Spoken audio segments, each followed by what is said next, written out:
great scope to network, so make use of all the interfacing between the personnel.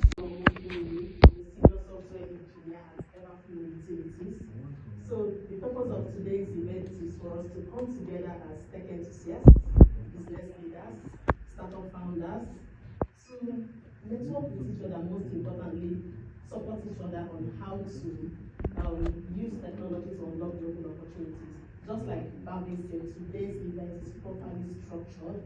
We will have speeches from our keynote speakers, Andy and Nikki. We will have panel sessions, we will have pitch presentations, we will have networking sessions and award presentation. The most important thing is that today we are going to have a productive day and we are going to have fun. Thank you. So the first keynote speaker for today is Nikki Webb. Ladies and gentlemen, Nikki Webb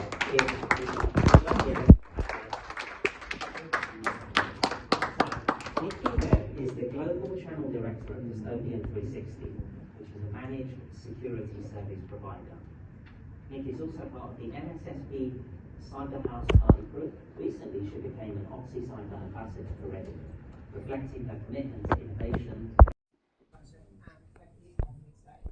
I'm the Global Channel Manager, as we just discussed.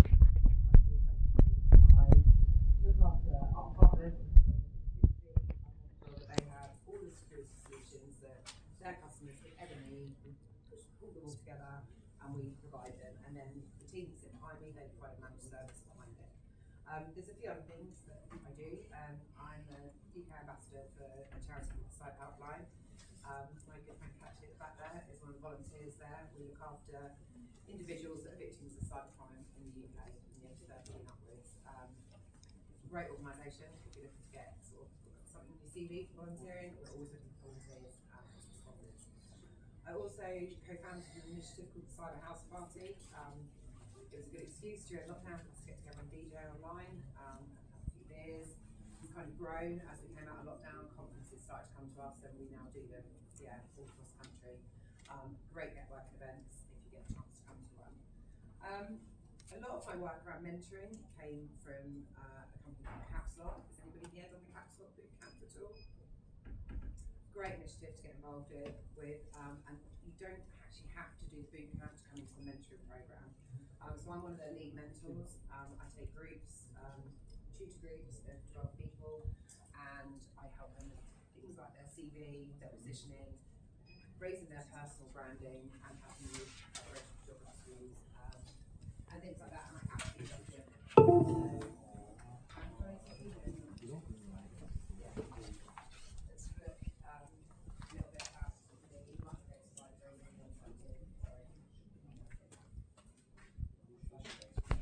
in the industry. It's about the people behind the technology and the solutions. You know, if you walk into any security team, you can have a real varied, broad, varied spectrum of people within that team. Each of them play a really important role though within that security team. When there's an incident, like for example me, I'm one of those panickers. You know, the slightest thing goes wrong, the house is on fire, I run around screaming, the kids run for cover. I would be no good in instant response. I would be everybody's worst nightmare. So, but you do need those people that are constantly on high alert and worrying about stuff all the time. But you need the other end of the spectrum as well. You need people that stay really calm. One of the big things that I do a lot of work with, I suppose, in cybersecurity is mental health. I do a lot of workshops, I do a lot of talks on it. Our security teams, I mean, has anybody here been involved in a quite an intense incident at work involving technology or cybersecurity? So we saw it a lot during lockdown, and we've seen it, most recently we've seen it at CrowdStrike. A really good friend of mine was in their instant response team with the big blue screen thing last year. They worked intensely for nearly a week. They had no breaks, they didn't see their family, they didn't go home, they were literally focused on that. The upshot of that is his team have lost 50% of them since last year. 3 are signed off long term on mental health. My friend himself has left the company because he was so disillusioned with the lack of support that he had from his company afterwards. What they've been through was huge. My friend was contacted through LinkedIn and abused by journalists and by members of the public. They threatened his family, they threatened his children. They found his address, they basically doxed him. They found his address. there was no support for him at all. So I'm a huge advocate for mental health and it actually being taken seriously and not just being a buzzword. It's not something that we just want to see a tick on a company's website. Actually proactively look after your tech teams and your security teams. They're important. And the community initiative side that I do a lot of, and will probably, if he was going to say anything, so I probably do take too much on, it's because it's really important to me. I don't want to see anybody in this room leave the industry because they don't feel supported, they don't have their own sort of network around them. And that's kind of, I think, why I was asked to speak today, because networking isn't something that ever came easily to me. It made me feel physically sick. I didn't like it. I didn't like talking to people. I felt that everybody was looking at me and I felt really uncomfortable. It's not something that I still overly enjoy, like coming here today. I felt sick the whole way here on the train, so I had to talk to all of you. Now I'm here, it's fine, and I'm doing it, and it's fine, but yeah, I wouldn't say it's my comfort zone, but I'm making myself do it, because if it means that just one person in this room leaves and thinks, do you know what, I can go networking this week, I can go to that women's breakfast, I can go to that lunch, I can do all of those things, because if Dick can do it, I can do it, then it's worth me standing here doing it. And I think the other thing really about my journey, I've had to learn to adapt. I'm very much, if I'm doing something, I'm focused. I'm on one road and that's it. That's not the way cybersecurity works. It really isn't. You're literally throwing curveballs all the time. So whereas sort of 5 years ago I would have had a meltdown over it, now I just roll with it. And if it means that I have to go and do something else and come back to that and give us some extra time tonight, then that's what I'll do.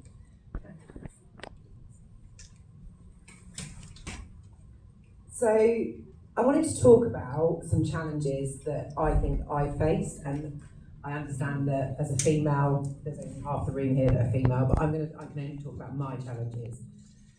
I think we have a lot of emphasis put on women's groups in cybersecurity. I'm not a huge fan of it because I think it segregates us. I think we're people in cybersecurity. We're not women. We're not men. It should just be people. But my sort of challenges have been being heard. I'm not technical, so people don't particularly take me seriously. And I also think as well that I can be misunderstood, I suppose, because I wouldn't stand up for myself. So if somebody told me something was wrong, even if I knew it was right, I would just say, yeah, okay, that's fine. Do you know what I mean? Whatever, you have it your way, I know I'm right. And then later down the line, when it was right, I wouldn't hold that person accountable. I'd never ask anyone to apologise to me. If they want to apologise, they can. But I just think that for myself, it's having conviction in knowing what I know. I know what I know. I know what I'm good at. I know what I'm not good at. So, and also, I now realise that I do bring something to the table, whereas I used to have a lot of worry, doubt, imposter syndrome, whatever you want to call it. I know what I bring to the table, and I have confidence in that now. So I think, although being a woman is still really challenging in cybersecurity, I'm not going to lie, I see some really, really toxic, horrible behaviours. I see it the other way as well, so it's kind of shifting a little bit. I just think one thing that I would really like everyone to take away in the room today, to take anything away from me, is just know your worth and know yourself, and that goes all the way through your career. So whether you're just starting out in your career and you're going for interviews and things, and the interview process at the moment, the UK tech market is horrific for interviews. We know plenty of people that had 200, 300 interviews or applied for 200, 300 jobs and got no response. So it is brutal. But know your worth. So when you're going for an interview for a company, it's not just about them employing you, them looking at your CV saying that's a great fit, then them meeting you and they're a great fit for you. Have a look at that company really, really well and know your worth. Because when you're investing all of that time in an interview process, 3-4 interviews at the moment we're looking at for a lot of cybersecurity roles, there's absolutely no point in you doing that if nothing to do with that company's culture aligns with yourself. So it's just that process works both ways, I think, with the interview.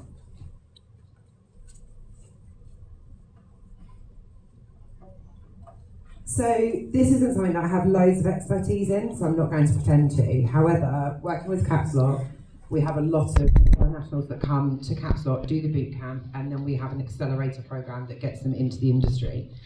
So one of the things I wanted to talk about today, and this is probably aimed at people that are trying to get into the industry at the moment or have had a huge lapse between jobs, like they're struggling to get another role, There are some really great accelerator programs. BT is one that's running one, and they're about to open up entrance at the moment. I think it's really important to have a look around. SANS is another one. There's another slide in a minute which has got lots of different initiatives listed on it. But when you're looking to come in, there are definitely barriers. Don't get me wrong, there are barriers because of the sponsorship element. But go and have a look at the accelerator programs. The NCSC and the UK Cyber Council, they've got some great programs that you can enrol in, and they're there to help you. They will find the right employers for you, but they will help you on your journey. And my experience with them through the Capstop Bootcamp, their success rate's great. And they've continued to support them through their journey, and they support with everything as well, and that includes funding, helping with housing, things like that if you've got to relocate for your work. So there's going to be a slide in a minute which has got some, actually you might as well put it on there now. Go to the next one because I'm going to talk about networking anyway. So on here, so if you want to take a picture of this, I'm quite happy for my slides to be well used after you can all have a copy of them emailed to you. But all of these organisations on here, they all offer acceleration schemes that are specifically designed for foreign nationals who are looking for visa sponsorship or to come and work here in the UK. Cybersecurity, there's a huge skills gap. You can argue that there's lots of jobs and there's lots of people out of work, but it's specifically these acceleration programs, those jobs are already there and waiting to be taken. And I'm fairly sure it was the UK Cybersecurity Council one. Last year they only had 50% uptake. So it was 50% of the places and money just rolled over to this year because nobody took it. And I do think that's a problem. I don't think it's signposted enough, and I don't think people know where to go to look for these resources. So another thing I wanted to say on this is, obviously my name's up on the board there and my company. Any of you in the room that want to connect with me, that want an introduction or want the actual links to it, then please, do it, because they're there to be used, so use them. And the last thing that I wanted to talk about today, which is kind of with the theme around pitching and connecting, networking is everything in this industry. And the most important thing for me, and the thing that keeps me sane every day, is finding your tribe in the industry. I'm really fortunate. I've got an amazing tribe. And I wouldn't have got through lockdown with them. I wouldn't get through my daily breakdowns without them. I wouldn't get to half my events without them because I'm really crap with maths, so I have to ring them. Like today, I was at the wrong university. But just find your people, and it's just normal for me. Everyone expects it. It's fine. But just find your people and use those people to go out and network with. I had a look when I was putting this particular slide together the other day. And in London, this week just gone, there was a cybersecurity or tech networking event, all free, every single evening this week, and there was 2 lunches. So if you look for your local area, and a good place to start is Eventbrite, so you put in there cybersecurity, and for me I put in Reading. There are so many networking events that come up, and it genuinely is about building your brand. And just go and be yourself. And even if you're uncomfortable, there will be people in the room that are extroverts who come charging over to you and they make you talk, which I find really uncomfortable, but it works and it gets your name out there. And it means that you build not just a tribe as friends, so to speak, but for your work as well. You've got a whole resource of people that you can go to, and you can ask questions. You can think, hang on a minute, that person was talking about that at that event I went to the other month. Let me just drop them a message on LinkedIn, and they will answer you. So I just wanted. The networking thing is really, really important, and you need to look for them. So this is my last slide, and it's a little bit cheesy, and I felt quite cheesy writing it, and I rewrote it twice, but it still made me feel a bit cheesy. Everything about cybersecurity is about community, and our teams, even if you go and work for a company and you're the only cybersecurity person there, you will still find that you will pull from your community for resources.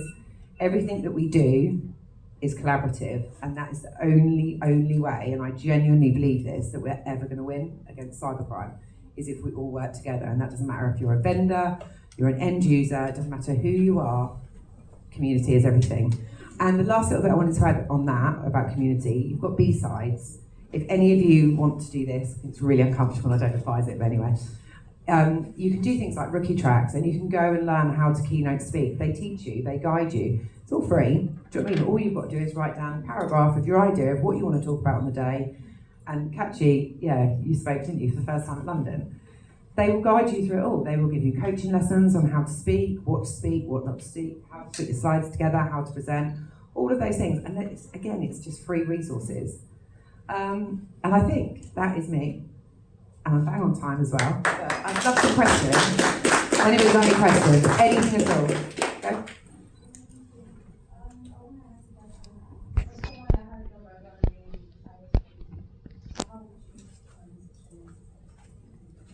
I don't have any background in cybersecurity at all. Mine was very much luck. Yeah, luck, and maybe a bit of blagging. Networking, and genuinely, I mean, have you done any courses at all? No, networking, have a look at Caps Lock. We're just releasing it the 1st of April. The next lot of funded places come out, so you can apply for that. The BT scheme that I said about, they also do a newcomer, like new people that have no background at all in cybersecurity. They take you on, they pay for it, you do an intensive 6-month boot camp. But yeah, networking, literally networking. And also, it's a free night out, free wine, free food, and great people. Do you know what I mean? Can I add to that one? Yeah. Because I've got some information. The cybersecurity, there's BAE system. They're actually running something called Cybersecurity Basics. And so you get accredited after doing, and it's all free. They're doing that in conjunction with Lancaster University and Manchester University. So if you Google that, I have some information anyway. I'm actually one of the speakers. So you can have that information from me. Thank you. Fantastic. What I'll do is I will get that information from you. I'm Donna Chara. And then if anybody connects on LinkedIn, I'll add that to the list of links that I've got to send you. Yeah, so thank you so much for the presentation. So I have a few months background on information security in Nigeria, in Africa. And coming to the UK, I went to the university, I did my master's, and along the line I took the ISO 27001 certification, and then I did just a few projects with a few people and all of that. But we have to get into core cybersecurity in the UK. So how do I break it? I already have a certification. I have the ISO 27001 certification. Just want to break it. How do I? It's a tough one, and it's like what I said. Firstly, building your personal brand. Right, I don't care what anyone says, as much as it's uncomfortable, and I said earlier, I don't find it comfortable.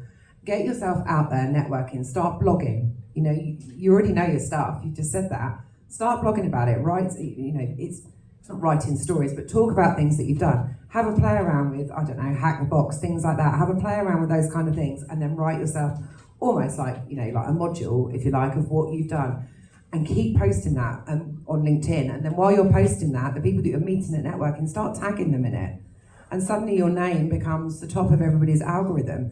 And then if you've got your open to work banner on your LinkedIn, in your bio at the top, really sell yourself. Do you know what I mean? You've got I think it's 200 words there at the top of your LinkedIn, underneath your name. Yeah, that is your brand there. Really sell yourself. Say what you're looking for. Don't say what you're not looking for, because that's big. But yeah, say what you're looking for. And the other great thing as well, and I do believe this, is on your CV, nothing looks better than volunteering your time. And that doesn't have to be as committed as Cyber Helpline like us. It can be anything. Go and volunteer at a B-Sides. Go and volunteer at any of the community events, and put that on your CV, because it shows that you're serious about community, you're serious about the industry, you care about the industry. But yeah, just network and network and network. And I'm going to say something really controversial. I'm not going to look at Andy, who's my boss, while I say it. Certifications are great, but they're not everything. And I think you have to be really careful as well about where you go for those certifications. I mean, we're probably all the same. I get 300 easy LinkedIn in my spam on LinkedIn every single month saying, right, pay me £250 and we'll give you a certification. We'll give you your CISP. It's really dangerous, because you can probably all tell, me being near anything to do with touching buttons around cybersecurity would be a really bad idea. But if I've got my CISP on my CV and my LinkedIn, that's what people are seeing. So certifications are important, And it's fine if that's what you want to do, but they're not the be-all and end-all. And I know plenty of people that are in the industry that have absolutely no certifications and are sitting at CISO at some of the biggest companies in London. So they're not everything. They're good to have, they're nice to have, and it's amazing that you've worked that hard, and well done. But now's the time to sell yourself, and I genuinely believe that that is with networking. Okay, when you were talking, you talked about that, how you overcame imposter syndrome. This is something I struggle with a lot. So can you share tips on how you do that, especially in the workspace? Can I say wine? No? Don't know.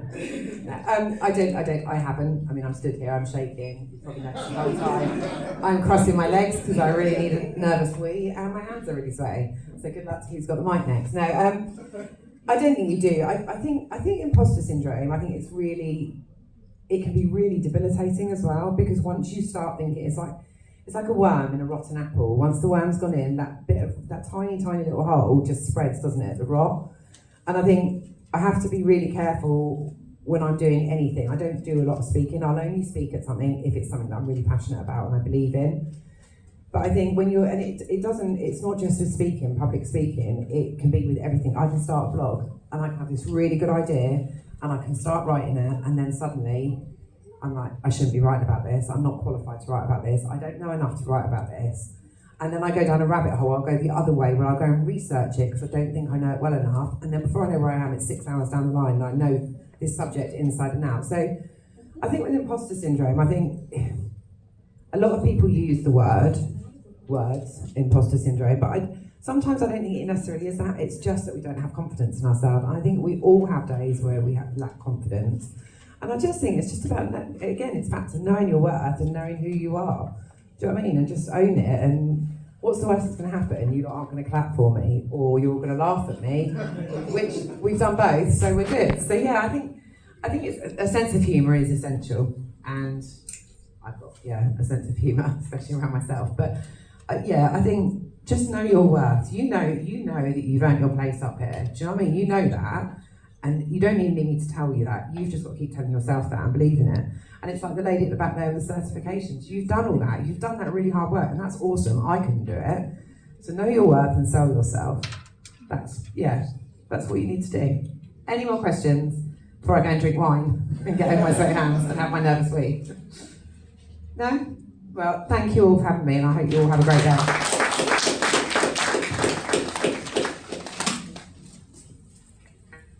Thank you, Nikki. That was great.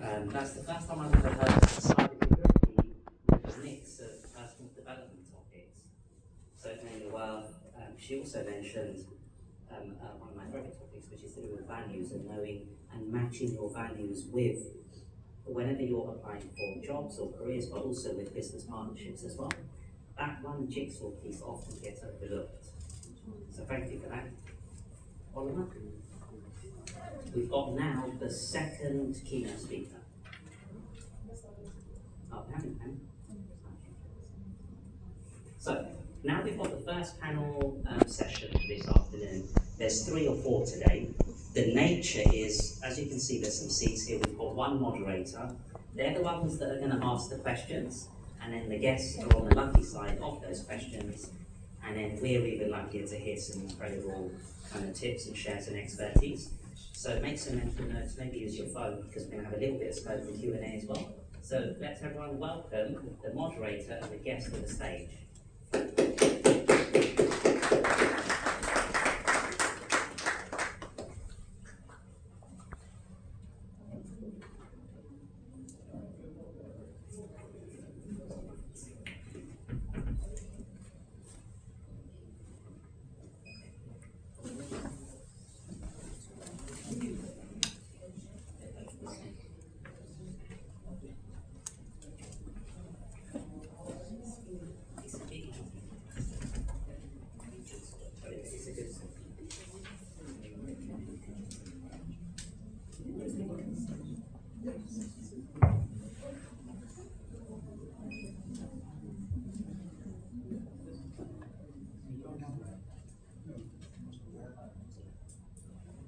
Good afternoon, everyone. Please sit. So this afternoon is just about hearing from the experts, the knowledge that they have, because these are well experienced people, and unlocking global opportunities in tech. Our focus this afternoon is how to leverage technology for global opportunities. And we understand what's happening. If you've been in tech for a while, you will understand that from the traditional stuff we were using, now moving to the cloud, and then we are trying to see how we can find our space in the cloud. It's now moving to the AI agent, and a lot of people are afraid, like what's going to happen.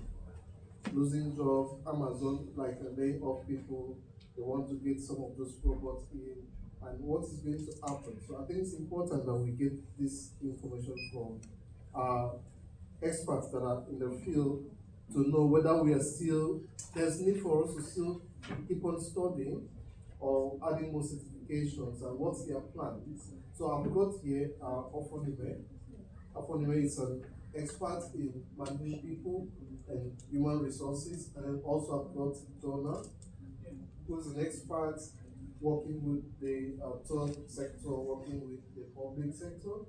So they will be giving us the insights for us to be able to work with them probably in the next few months or years. So yes, it's okay, but I think in the next few months, because we don't know what is going to happen. So quickly, I will just start with Ofonime. Just to ask you this one, what are the biggest challenges companies face in balancing human capital and automation? Okay, hello everyone. I hope everyone can hear me. Can you hear me? Yes. Okay, I'll just use this then. Hi everyone, good afternoon. Sorry if I repeat the question again. What are the biggest challenges companies face in balancing human capital and automation? Okay, so I'll say one of the biggest challenges that companies face in balancing automation and human capital, which is people, is resistance to the change, first of all. So you have a lot of people, and there is this notion of, oh my God, I'm sure we've all heard it, AI is here to take our jobs, AI is here. Well, I, for one, I'm a human resource professional. They've told me too many times that I don't have any job again, I should go and sit down somewhere. I should move to tech, or I should move to something. And I'm like, why, how? Make it make sense. So we have that fear of AI is here to take our jobs, and because of that, there's a huge resistance from employees. So you find where there's the introduction of automation, people are resistant to change, we don't want to do it, we don't want to do anything that will make our lives simple just because of this fear. There's also the fear of cost. So if you're looking at the paradigm shift, the way the world is changing, and you have to go with the tide, everyone is shifting towards automation, everyone is shifting towards AI. There's a cost with it, and there's also return on investment. So that in itself is also something that companies are scared of. And then, aside from that cost in investing in the tool, there's also the cost of upskilling and reskilling your people. So yes, you have people who work for you. You also have to go back to the drawing board to upskill them or invest in the skills that they have. So continuous learning is also one of the challenges. Yeah. In my own local sense, when I will be hearing of AI will come and take over your role, I'm always thinking of putting some wrong codes, such that even AI will find it very difficult to correct the code. Right? I don't know about it. I'm not saying you should be doing that. So, Donna, I'll talk to you. In your own experience, how do private, public, and third sector organizations in the UK approach technological innovation differently? So I'm sure you're all aware of these three different parts: the private sector, the public sector, and the third sector. So when we're dealing with the private sector, we're talking about people who are key. They're the first people to get involved in technology, and they invest in that. So they're really risk takers, and so they're not afraid of technology. The private sector, the public sector, on the other hand, are very cautious because they have to think about ethical concerns, whether there is resources, money available for this new technology, how much it's going to cost. And I'm talking about NHS, for instance. They'll be thinking, oh, how are we going to do this? This is going to cost a lot of money. And so that's the problem with the public sector. Also, you also have, when you want to change, like schools, like universities now, I was coming up the list and it was taking forever, and I was saying, gosh, with all this technology, this should be. And then one of the staff mentioned that there was the issue of resources and money. So you need investment in doing this, so it takes time. Local authorities, also another public sector area. In that, it's very slow because you have to go through the central government and you have to go to the local authorities, need permission. Bureaucracy becomes the thing that slows innovation and implementation of these tools. And then finally, you have the third sector, which is usually non-profit charities, SMEs, social enterprises, and all these. That in itself is innovation comes from having limited resources because they often don't have enough money. And so they have, because of that limitation, they know they have to compete in the world where people are fundraising and all that. So they become very creative in the way they go about it. So if you go into the tech sector, you have different ways. People have different ways of using technology to get into that. Yeah, I will just come back to very important question. With remote and hybrid work becoming the norm, how has workplace culture in the UK, tech industry evolved, and what are the best practices for customer collaboration? Okay, I'll say workplace, how has workplace evolved with tech? I think even before tech came, or I won't say before tech, but you guys will have my head. I'll say even from the get-go, COVID has shown us that we can work remotely. So the workplace has evolved so much that there is flexibility and autonomous working. So you don't always have to be in the office to get work done. Part of the evolution of the workspace is I don't necessarily have to do 9 to 5 to get my hours in. So we move from the regular 9 to 5 hours clocking in, maybe clocking, but you know your regular on detected timing where I have to be in the office for 8, close at 5. We move from that to, oh, you know what, I can actually start my day at 3 p.m. and then close at whatever. So that is part of the evolution of work. Another thing is companies have seen that because of this, we don't necessarily have to employ people physically in locations. There's global working. So for instance, in my work, I do a lot of work with people who sit in Philippines, in Mexico, and what have you not. And we collaborate, whether you like it or not, and work gets done. So there's a lot of global networking. And if you talk about networking, we get that a lot thanks to the evolution of work.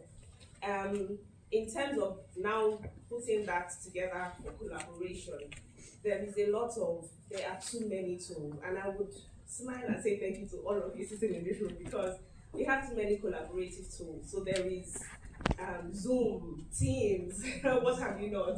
We have the project management tools for real-time working together where you have Trello and what have you not.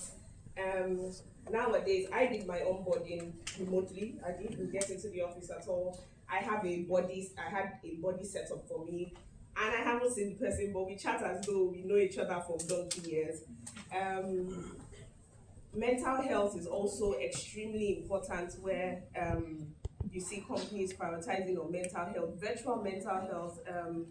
Just a few weeks ago in my company, we had, I know that the mental health month, we had a mental health week where we had online yoga sessions, we had for people who were physically in the office, we had a neck and back body masseuse come to the office for those who were not there. So prioritizing mental health. We have the healthcare 247 employee assisted programs where you just pick up the phone, speak to someone. You don't necessarily have to speak to your lineman, your manager, whoever. You can just speak to someone on different things. So be it depression, what have you not, prioritizing. So that's how the evolution and the collaborative workplace in the UK has come together.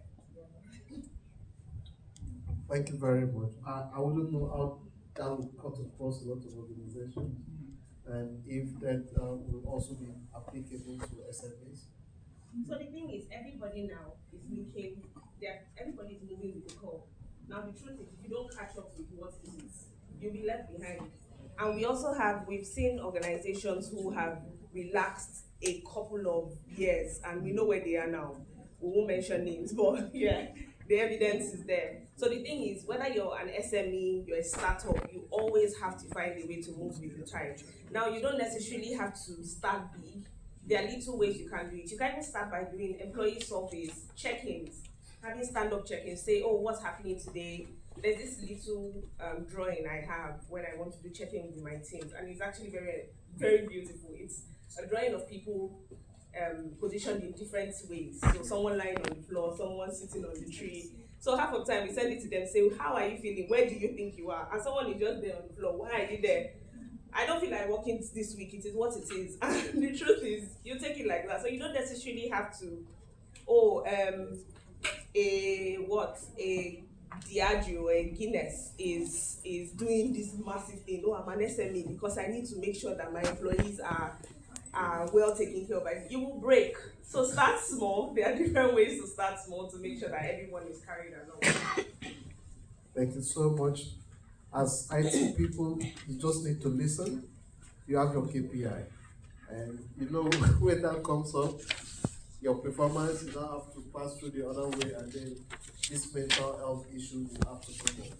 Yeah, those are just what I have for you. Considering the private and the public sector, what are the biggest barriers preventing seamless collaboration between these sectors in the tech ecosystem? As I said, the private sector is more interested in tech that would generate high revenues for them, and so they take risk and they invest in it. When you look at it, you compare it to the public sector. The local government, for instance, would have to think about the cost of that. And so when they collaborate, it's very difficult. The private sector are always very anxious, to implement things using new technology, but the bureaucracy actually slows things down. So you could see the difference there. Personally, can I just give, because sometimes it's always good to use your personal experience rather than, because all these things we do chat GPT and we get there. sorry, but that's technology for you. Now, I went to an event yesterday to get the Nigerian diaspora to start investing in Nigeria. And we had governors from Bauchi State and Kaduna. I've got their details here, and you're quite happy to come and get the governor's list. I'm sorry, don't tell anybody, but I'm going to give it to you because I know that for you to come here on your Saturday to listen to AI and all that, so you know what it is. It's the implementation and the network. If you don't have the network, as Nikki mentioned to you, yes, you can have all the qualifications and nothing. You have people like, I use Branson, who started his airline thing. He left school very early, and he was passionate about something, and he worked at it, and now he's a billionaire. So all these people, you just need to be in the right place, have confidence in what it is you have, your ability, and put value in it. I have networks I'll give you people today so you can get in. I also have networks in Google. You can go there every quarter. It's free. You're not going to pay for anything. You go there quarter. I'll give you the details, the person to contact, and it will go to. Don't worry, I won't give it to Raymond. You can come to me. I know how these things work. I want to lift everybody up. When I was 26, I raised $100 million for the Bahamian company to refurbish all its hotels. Okay? I didn't have any qualification in terms of raising that money. I just happened to be in a place, a network of people who could see my passion in finance, because that's my area of expertise, sorry, not AI. I'm actually technical. So I raised that money. I was sitting with the Minister for Finance. They were talking about letters of credit and all whatnot. I haven't a clue. I just finished university, and there I was in this sort of a place. But my friend believed in me because he could see my passion about, finance and all that, and put me there. And I happened to know a consortium that had that amount of money, and so that is one example. Now, yesterday I was also at that event. There was a Nigerian billionaire, and guess how he started? He told his story. And I've got his number, I've got his card. So you can always come to me and he just he got up and he told the story. She's just joking. He was homeless in Nigeria and used to sleep in he said Ikoyi or Ikeja, the flyover or something. He used to sleep there. And he would talk about how he used to wake at 4:30 to take a shower, because before then the buses would all come and disturb them and all that. So what he did was he found, shawarma or something. Do you all know that? So he found out that this was fast food. So what he did was he went to churches, where there were churches on a Sunday, and he'll have a stand there, and he started selling shawarma, and it sold, and he was making up to how many millions in a week. And then he decided, if this religious space would be accessible, I will try my best to go to the mosque. And he did that. And gradually, he built up something. He started investing in AI tools that would enable him to employ people remotely and things like that. Now he's branched into real estate, so Nigeria, and industry. Agro industry is a big thing. If you're AI, you should be thinking about those areas. Anyway, so from that, he was able to tell his story. And it is you telling your own story when you go there. Be genuine. Don't go get rich quick schemes. They never work. You need something that is sustainable, something that you gain experience, you meet people who really would support you, because there are people out there who are willing to give their expertise and also their money and time to you. So never despair when you're going into something like this, because there's always somebody who will turn your dream and your passion into what you really want. But also remember, you have to give something back. It's no good you taking the information and hiding it. We're very good at doing that, hide the information. What is it? Now with technology, I could just click a button, I'll get the whole information. The only reason is I happen to know the people. I happen to have spoken to them, so I know the people who will be likely to listen to you and get you on your journey. So that's what I want to do. Forget about this speech that I've written here, but I thought it's very much going to help. Thank you so much, John. Thank you. That we can end this meeting now. Yes. And just sit down there and then get all the contacts and do all the things. That we came here and got all the contacts. Because if we sit down here talking, and then leave with nothing, then we actually did not achieve anything. So I would personally say we won't continue this panel again. They are going to talk people. If I leave them, then we'll talk till tomorrow. So I will stop now, and then our subsequent sessions will stop early so that we can sit with Donna and get all the contacts.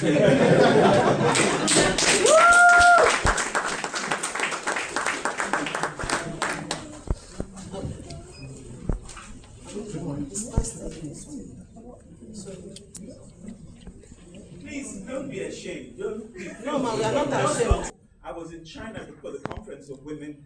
When they gave me my per diem, I could afford to go there, so I gave my per diem and my ticket to somebody else in Nigeria to take them to China in 1995.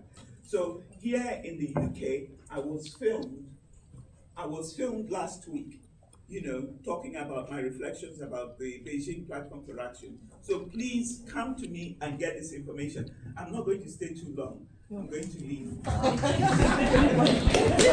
Start businesses, we can start doing anything we think of, but it's very easy to focus on getting things done and making things work, and ultimately making money, obviously.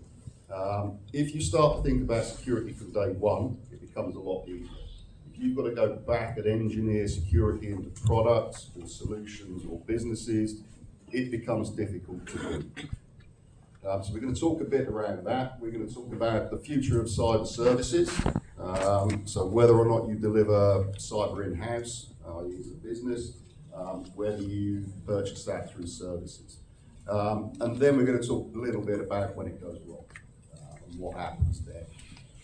Go on. So security by design, as we say, start from day one with security in mind.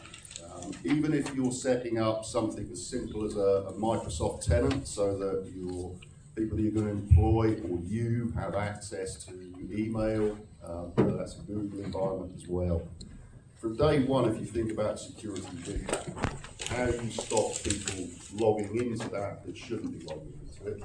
It becomes a lot easier to do. If you think about it in 2 years' time, when you've got, say, 20 people in an organisation, it suddenly becomes quite difficult to re-engineer that security. So from day one, it might only be one person. If you think security from that first day and make your environments as secure as they can be, you will benefit from it. If you're writing code, secure code from day one. Go back and re-engineer a code stack to embed security into it is very difficult.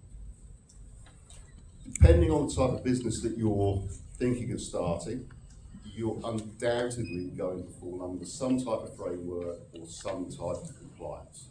Okay, so there will be rules that you have to follow, safeguards that you have to put in place, and ultimately fines that you have to pay if you get it wrong. Okay, so these are really important things to be aware of. In the UK, GDPR is going to cover you one way or another, whether it's EU or non-EU. If you take and store credit card information, then PCI is going to cover you. And there's a fine for every record that you leak, if you leak it. Okay, so things like that are really important to be aware of from day one. You need to plan to operate inside the framework and compliance. As we say, the sooner you start, the easier it is. If you're thinking about taking credit card payments, you should be thinking about how you're going to operate in compliance with PCI regulations. Always look for areas of improvement. So you can test, you can ask people to test. There's lots of people that are aspiring penetration testers. They like the challenge, so they will test platforms for free for you to get experience. Okay, they may be looking for jobs themselves. You can approach them, they will come in, they will test your platform, test your code base, test any applications, tell you if there's areas that need improvement. There's a lot of this. Once you get into more grown-up businesses, you have to pay for it. But in the early days, there's lots of people around. Nicky mentioned B-sides. There's a whole community there of people that want things to test. You know, that's their passion, that's what they do. If you ask them, they'll come and rattle through a code base for you. If we look to the sort of future of cyber, one of the things you will understand probably around cyber is it moves incredibly quickly. Okay, so when I started nearly 30 years ago, there was next to no cyber. We had pretty simple antivirus and we had software-based firewalls. That was about it. Over the years, there's now a cyber platform for everything you can think of. Different configuration types across multiple platforms. It is a really complex world. It's very hard these days to understand everything because suddenly you just parachuted into this world and you don't really know where to start. It's not going to slow down. It will keep going at the pace that it's going now. It may even accelerate, which is sort of the next point we've got there, which is AI. Okay, so AI will accelerate the rate of attacks, the development of attacks, but it can also accelerate the rate of internal development and what sort of platforms we're building, how we defend against attacks coming in from outside and inside. So AI is one of those areas where at the moment we still need to have a good degree of caution around AI. So we can't just blindly introduce AI into organizations. If we don't really understand what it's doing, what users can do with it, it can be a bad thing. At the same time, we have to adapt to AI. It is going to find its way into organizations. I was at an event a few weeks back, which was Cyber UK, which is putting together a team of offensive security engineers that go and compete with other countries. And they were using a lot of AI for searching information. Okay, so it has the ability to outperform Google as a search engine, so that's what they were using it for. But that means it is going to be used within organisations that they work for. So if we look at it, we've got to embrace AI, we've also got to be aware of the challenges of using it. How do we stop our data going into AI models that it shouldn't be in? But how do we allow our teams to have an AI model that they can use for research and analysing data? Because we as a business index petabytes of data every week. That's a huge volume of data for our small team of analysts to get through. So clearly there's a use for AI for us, but we can't put any of that data into a public AI engine. So it's a challenge. But, as I say, AI is here, it is staying, it is good and bad. Service providers, they're your friends. I would say that because I run a service provider. But if you think about it from both angles, as a business, if you go to a service provider to provide you with a service, they've been doing it for quite a while. That's their core business. They're generally going to deliver you a good service.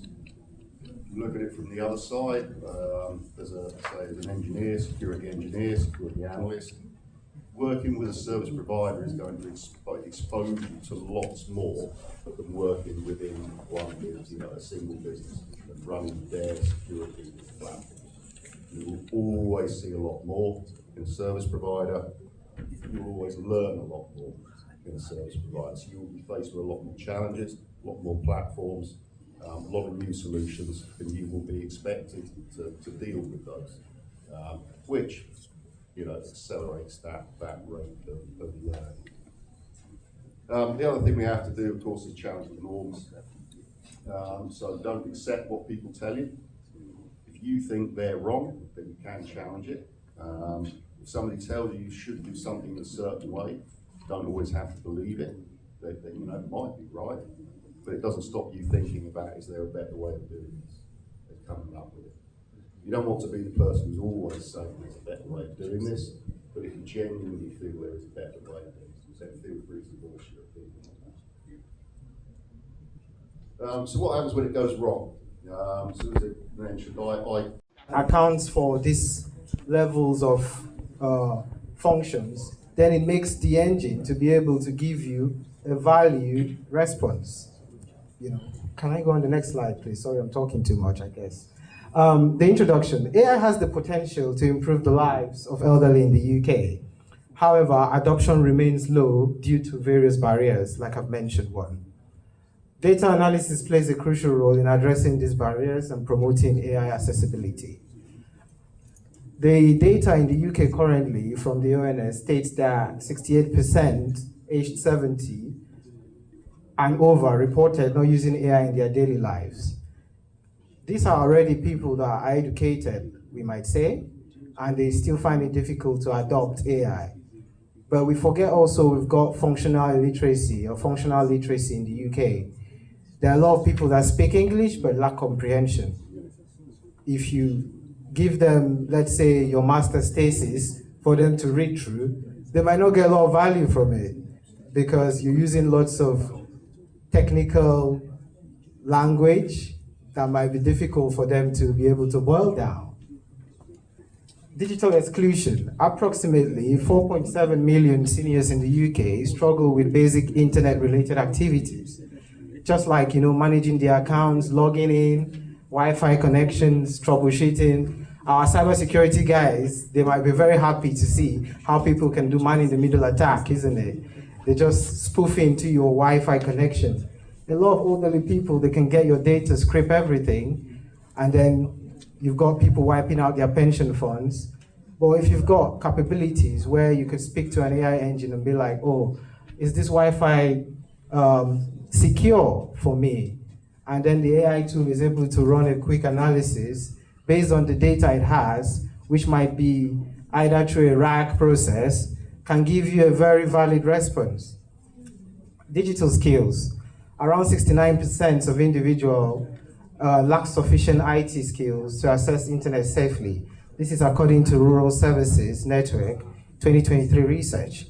The perception of AI. A lot of people are scared, I have elderly people I work with, and they're still scared about using things like ChatGPT, Gemini. We've got all these softwares or all these solutions and products, but they all work on different datas.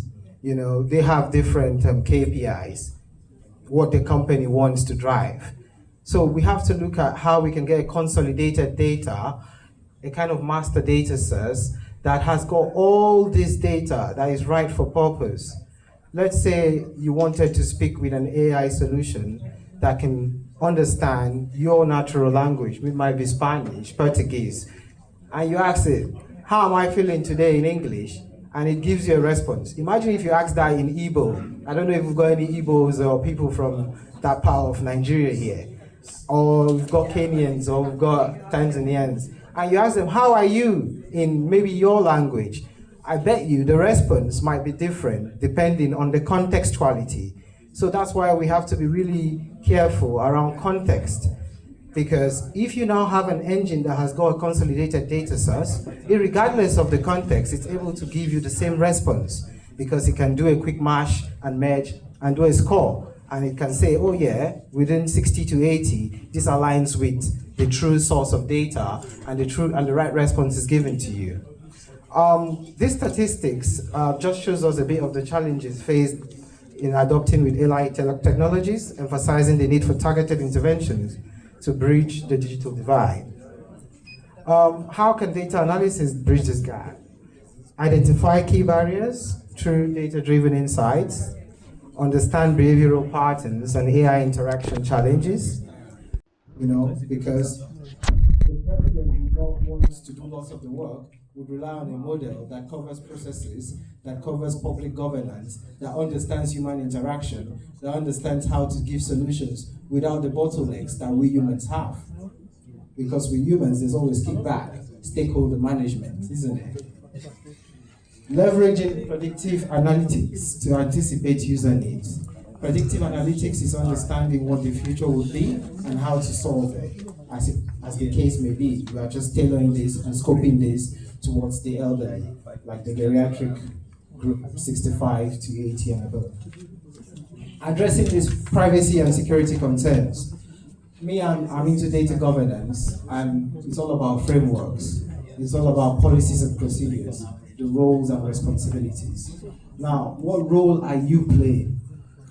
Implementing, you have to implement secure, ethical AI practices, educate elderly users of data protection and AI security measures. Case studies, AI-powered virtual assistants improving elderly independence, smart healthcare monitoring solutions using AI, community-driven AI literacy programs. Ethical consents in AI-driven decision-making.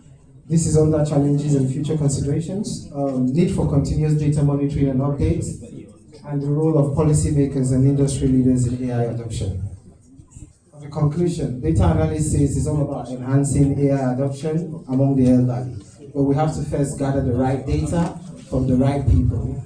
Need for collaborative efforts between tech developers, policymakers, and the elderly community, encouraging further research and investment in AI accessibility solutions. I'm open for questions and to interact with people that have got other things to discuss in this field or in the sense of it. This is all high level, but I'm looking to boil down things if that's possible. Thank you.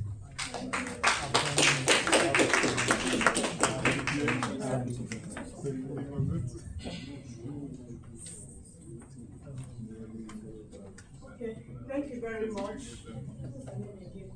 My name is Leo. Leo, for that one.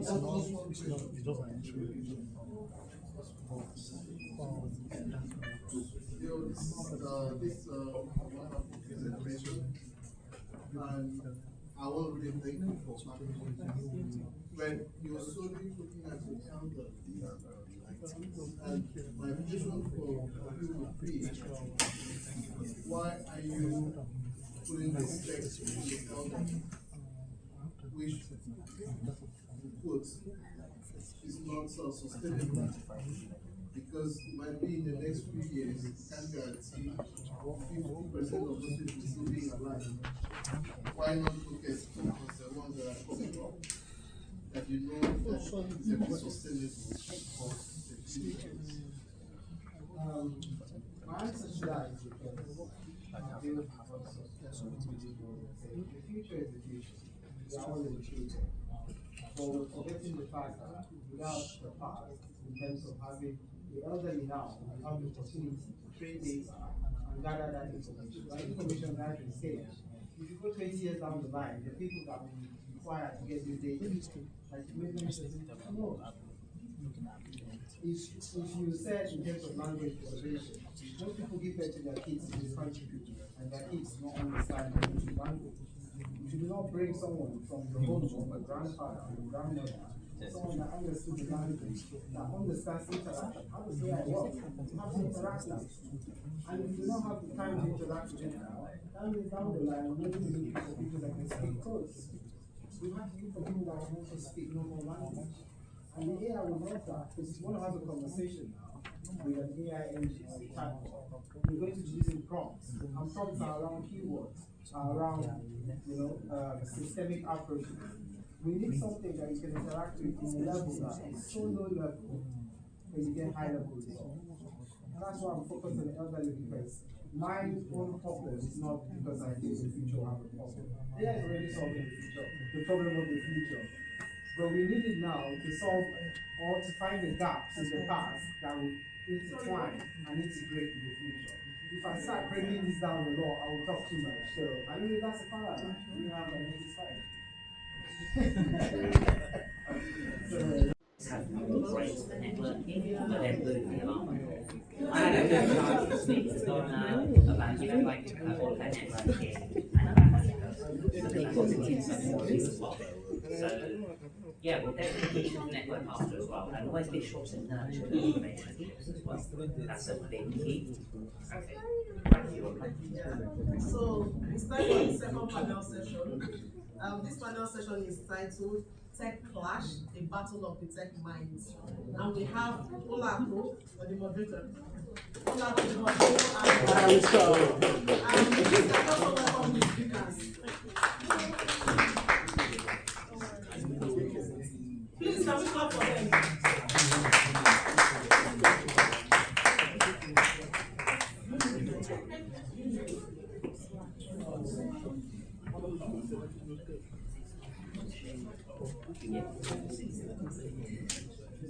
This session is just 25 minutes, then we have 5 minutes for Q&A.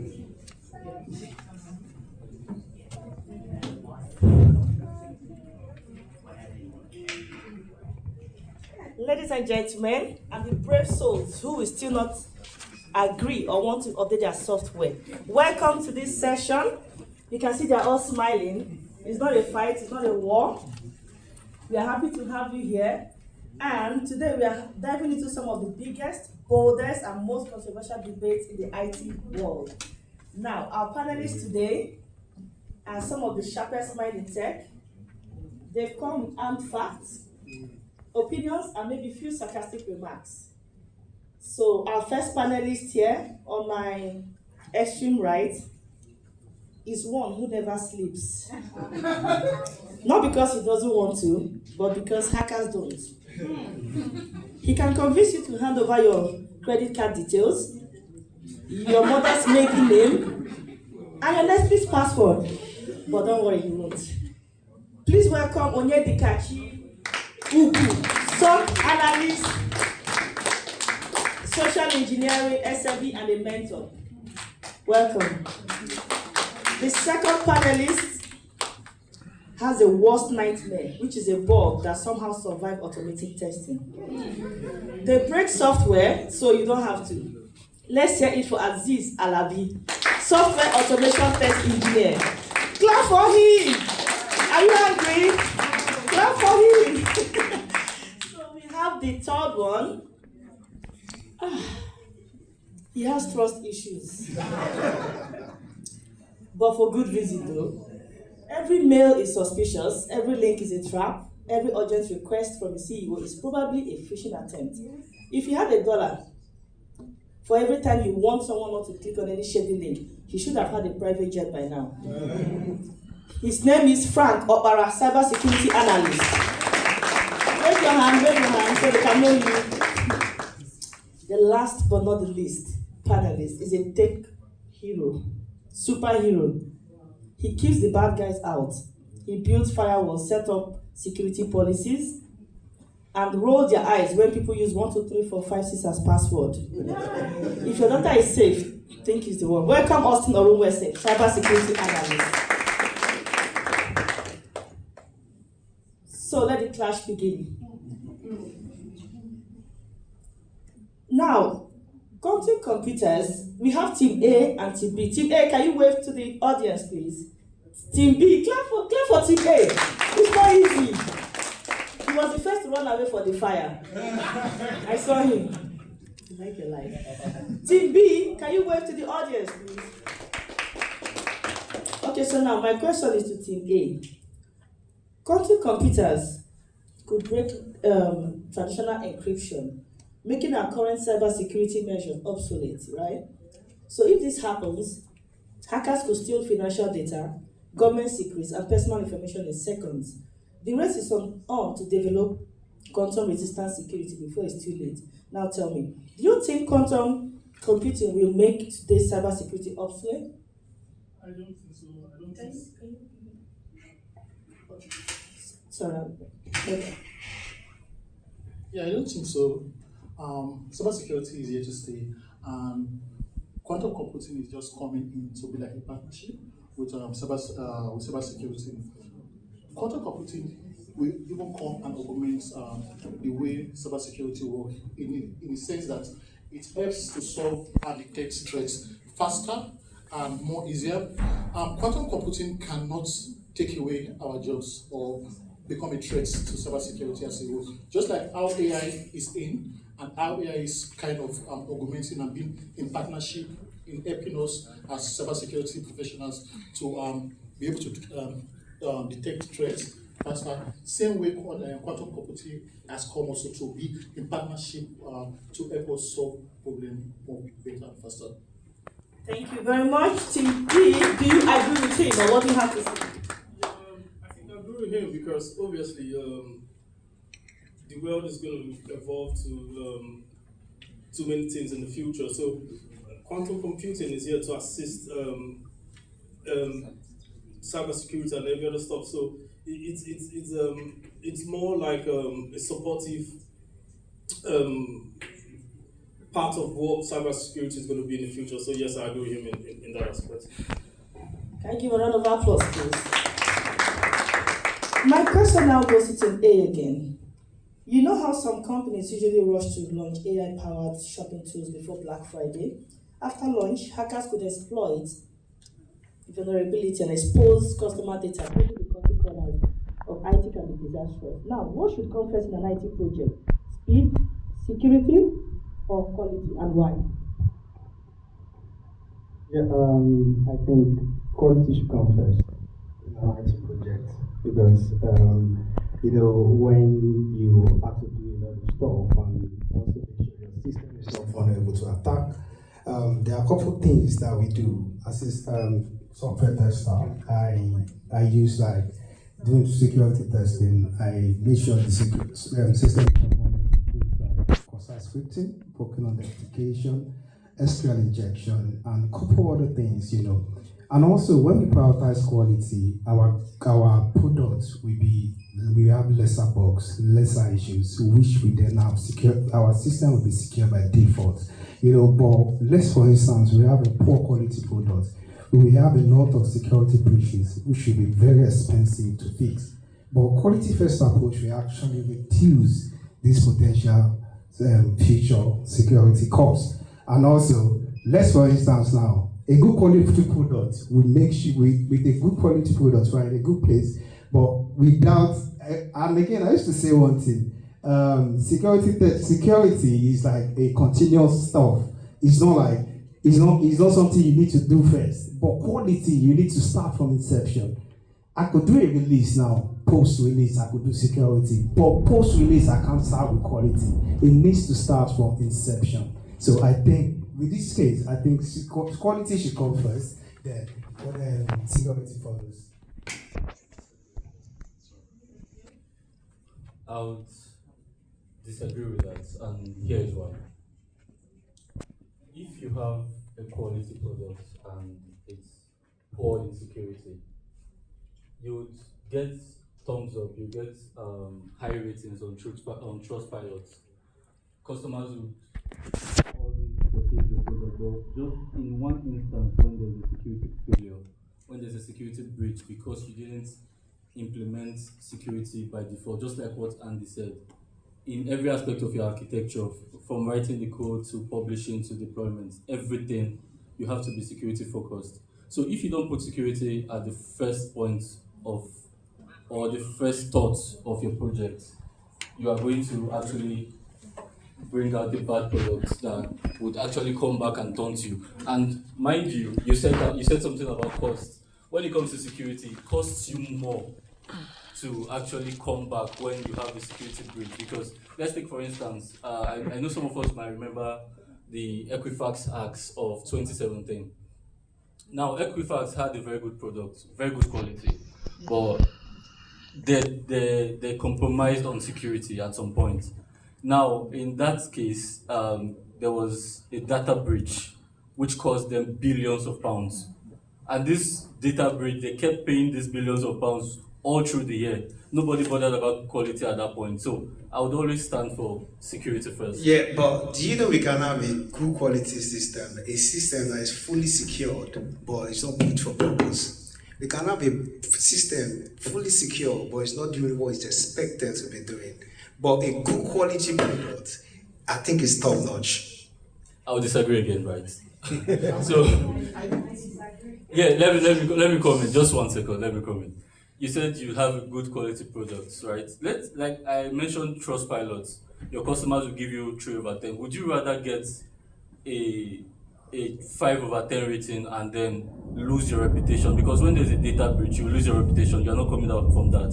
Reputation takes years to build, very long time to build. Yeah, once you go down, you're not coming back. I actually says something about, doing testing and also ensuring quality. When I'm making sure this system is not vulnerable to attack, I'm testing while ensuring quality, making sure I'm prioritizing quality first. It's not that security will not be prioritized, but it should be later. After post-release, we can do security. Yes. Okay. Oh, this is becoming more interesting. Yeah. Security and quality. I mean, but I'll still tell you this. for free. You will build security and quality. Without quality, there is no security.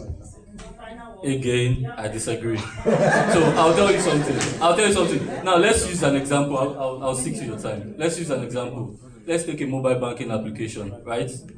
You can make transfers with a mobile banking application. You can take loan. That's good quality, right? You agree? That's good quality. Now, take for instance, there's a data breach where customers' data are actually intercepted, and then they could log into customers' app to make transfers. Now, your quality would not matter at that point. Your customers have lost trust. You lose all your customers. If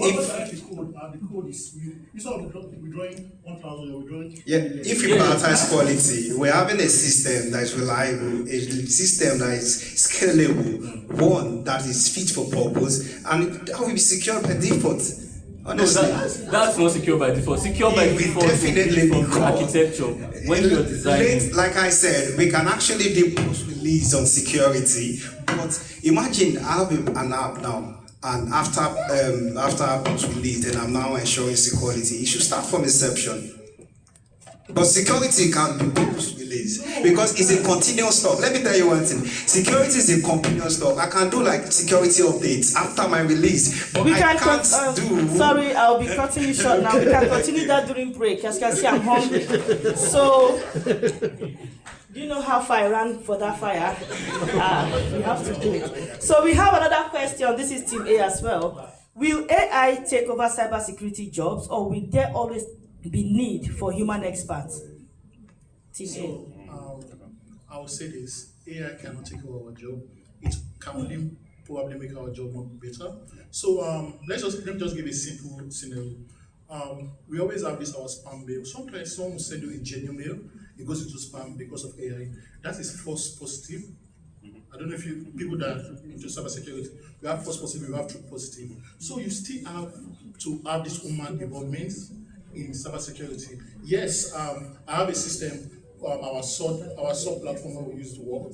So many times you have so many AI satisfied this as safe, but the IP is malicious.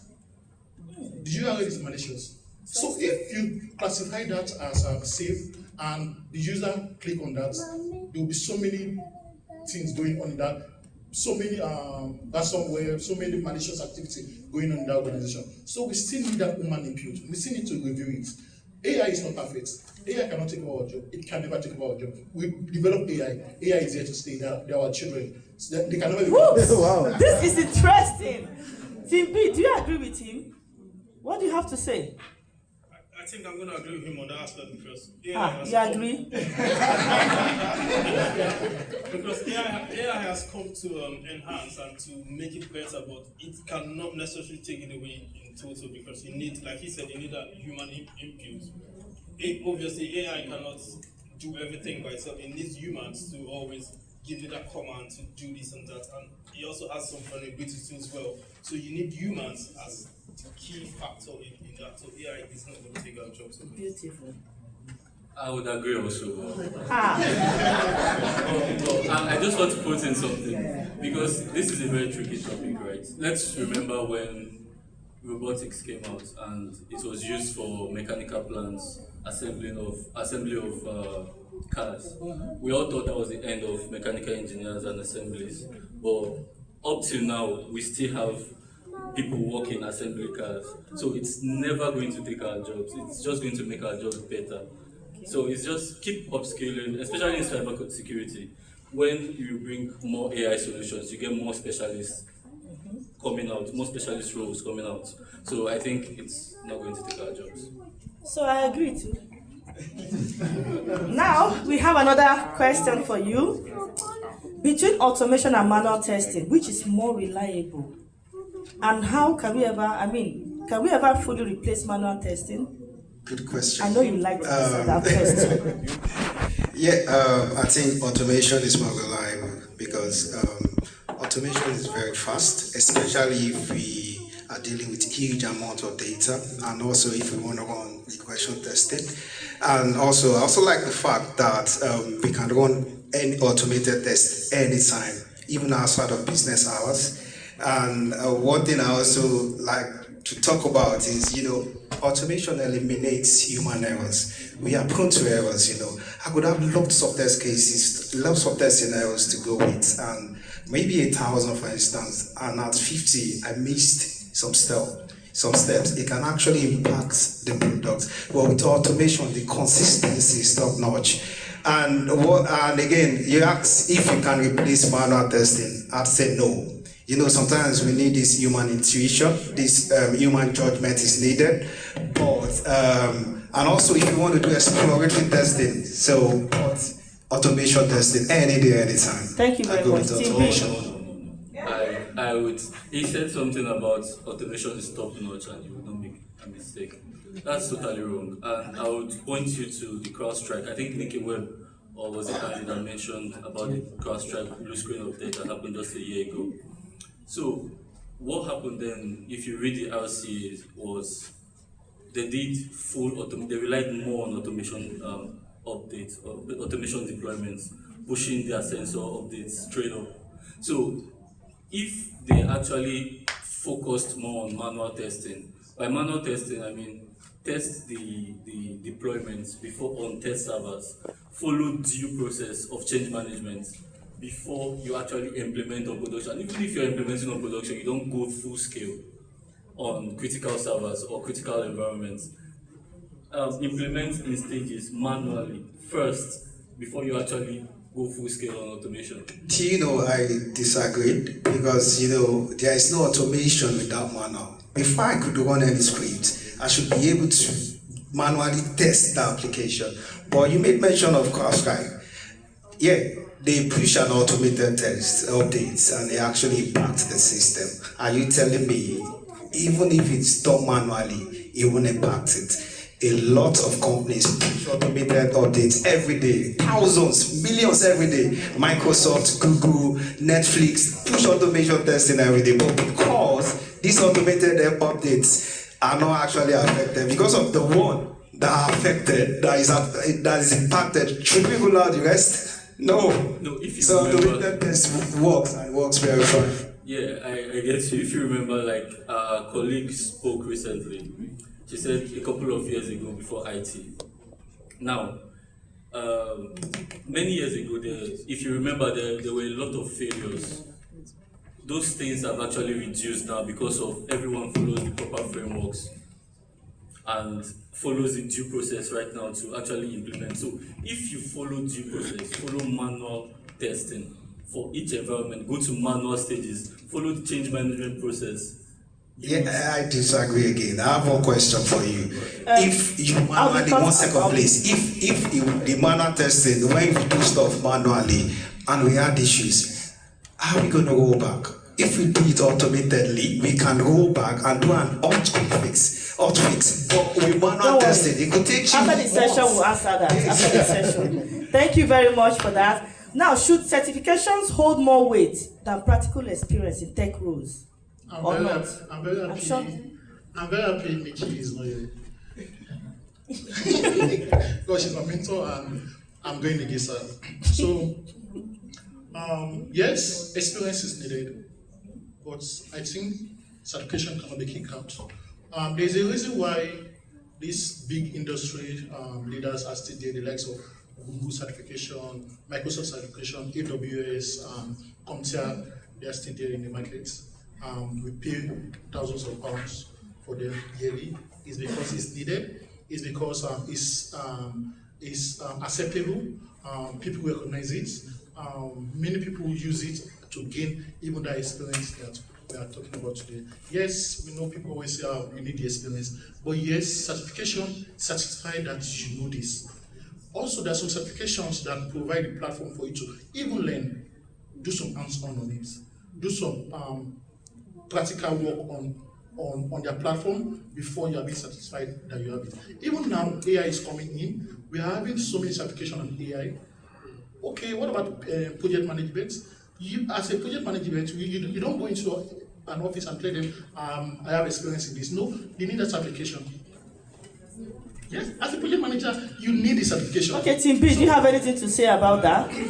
Team B. I wouldn't agree with him because... Team B is not an agreement. I wouldn't agree it's because... a fight. people could have all the certifications in the world and have no form of knowledge. A whole lot of people could go through a job description, see what's needed, get certifications maybe last week for the job, to apply for the job next week or something. So certification, maybe if you're trying to get an entry role, that could help. But if you let's be honest, you're not going to employ someone who has papers and you doesn't have any form of experience, right? So experience is hands-on, it's the most important thing. You've said something quite important, because as an entry-level person, you don't have the experience, you need the certification. When the HR guys are employing you, take for instance, you just leave school and you come into the market, how do you get the experience with that certification? I like that question, right?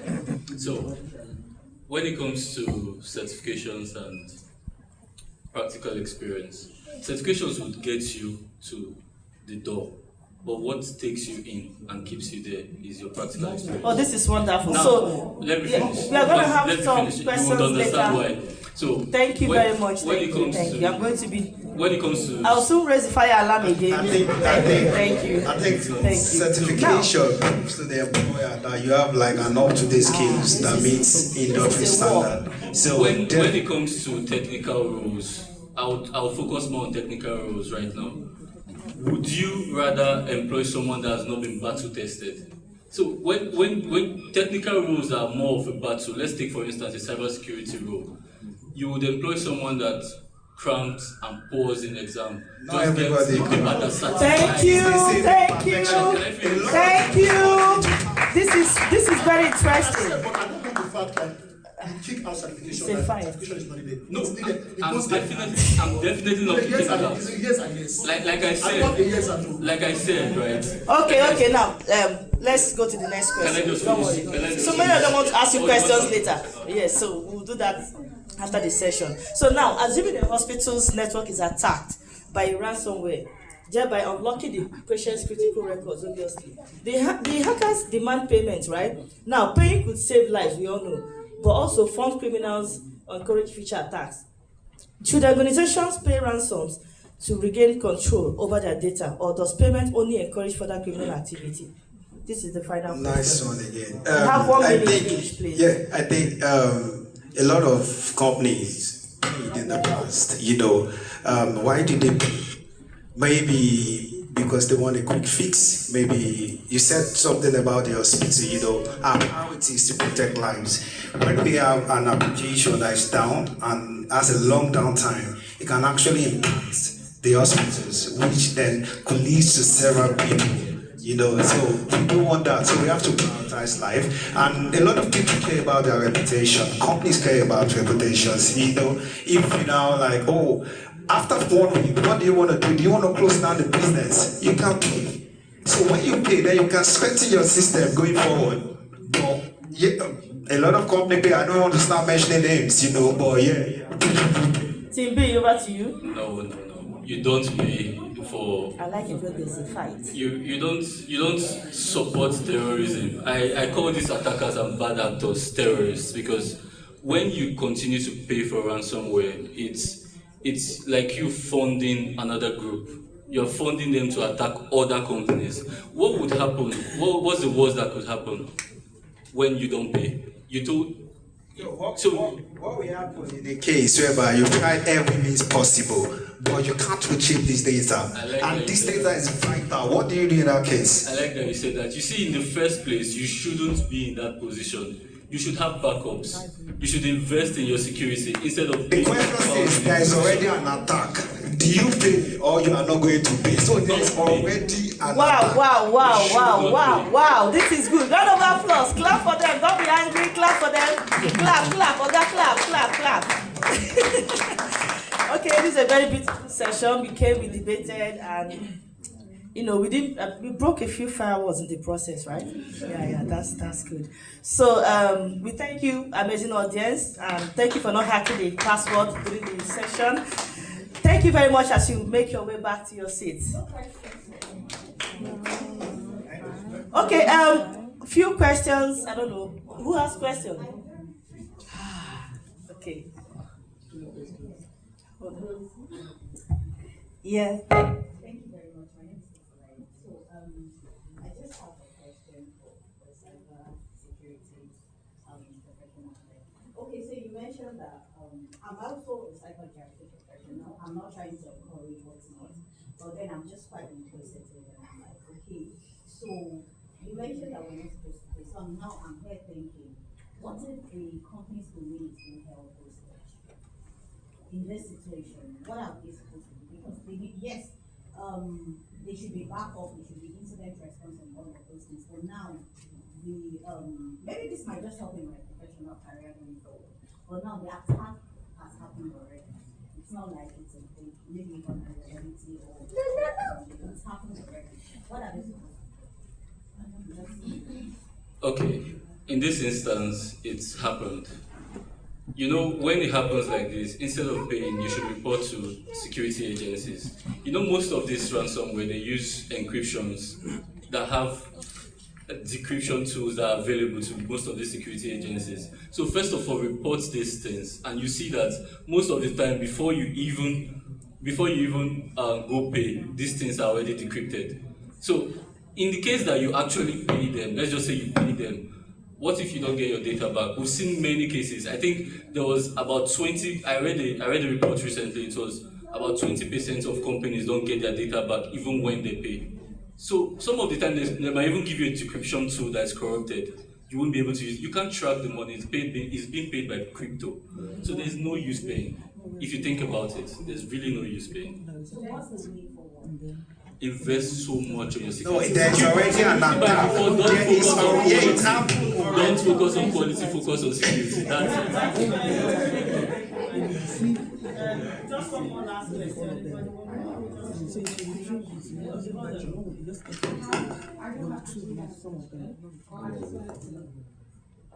I just want to talk about certifications and experience. So there's this misconception that maybe certifications to get you into the door. I don't want to say it's a misconception, but I would say that the average immigrant or the average person that immigrated to UK in the last 2 to 5 years probably immigrated to do a master's. If you want to do project management, for example, your master's degree, there are certain project management elements that you can bring out of the master's degree and can evidence to get to a job. So you do not need a Prince 2. I can sleep and wake up and do a Prince 2. You do not need to do a PMP, for example. I'm just saying that this, because you mentioned you need a project management certificate. Your master's certification is a certification. Your master's degree is a certification. It is a certification. There's an experience in it. You learn in it. There's a platform for you to gather experience. I was only saying because the certificate said you cannot use a certification without getting. Thank you very much. But you did something experience. You gather some experience when you are getting certification. That's what I'm trying to say.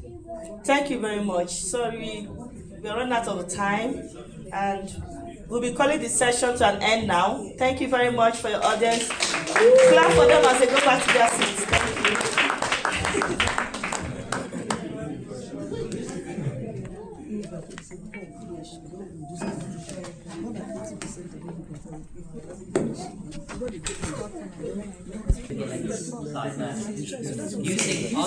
Using your opposition's kind of ideas that you don't agree with to innovate your own ideas. So that was very fun. Now, one thing, we forgot to tell you earlier that 5 o'clock, Raymond has ordered some great food for us. So it'd be great for all of us to eat together, continue to network. So you're welcome to still go downstairs at any time you need to use the, doing stuff. And there's a cafe downstairs as well. So it'd be nice for all of us to have whatever Raymond has got lined up for us. We've still got a great afternoon ahead. We've got some more pitch presentations, and I think there's one more panel discussion as well. So the next bit is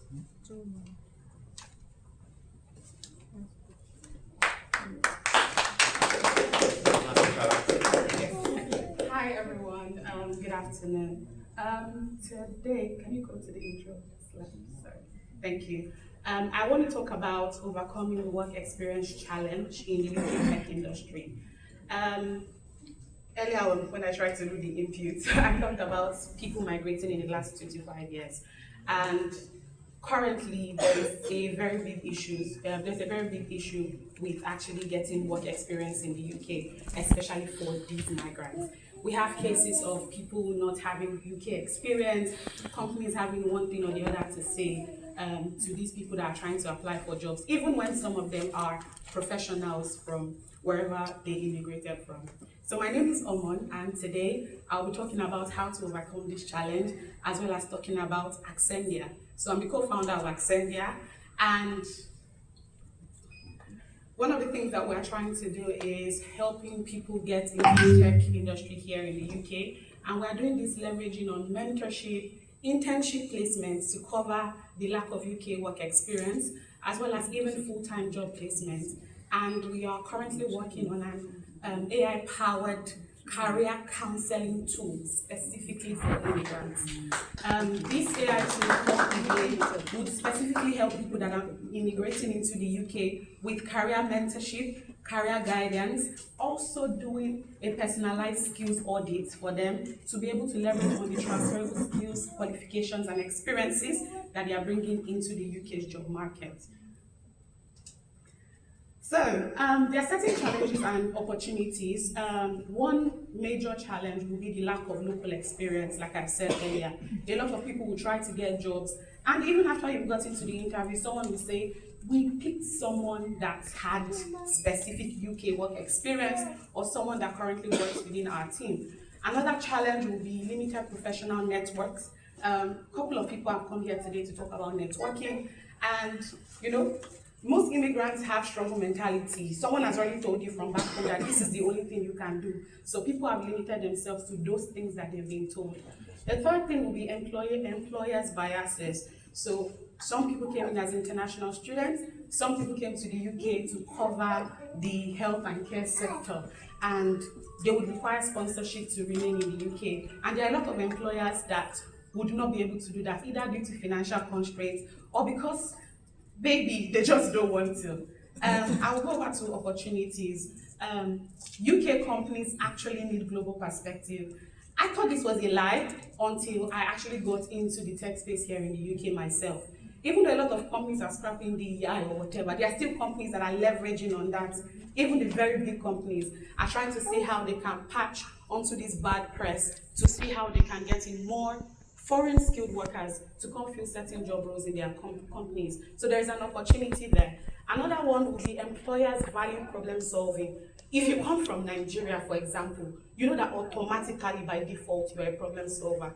If you can leverage these skills or leverage this experience within your job, career transition journey or job search journey, it will be very, very advantageous to you. The last opportunity will be your unique international about what we are doing. That's an example, putting the word out there. We currently have a community of 1,240 people, and we launched on the 2nd of January. And this is to tell you that there are actually people struggling to translate the professional experience they have abroad into the UK standard. So one of the strategies is to focus on in-demand tech areas. The in-demand tech areas actually is up for debate, but I feel like there are a lot of industries or there are a lot of spaces in the UK here where people can transition into. For example, another one would be to network and build visibility. When we speak to community members, we talk to them about going for events.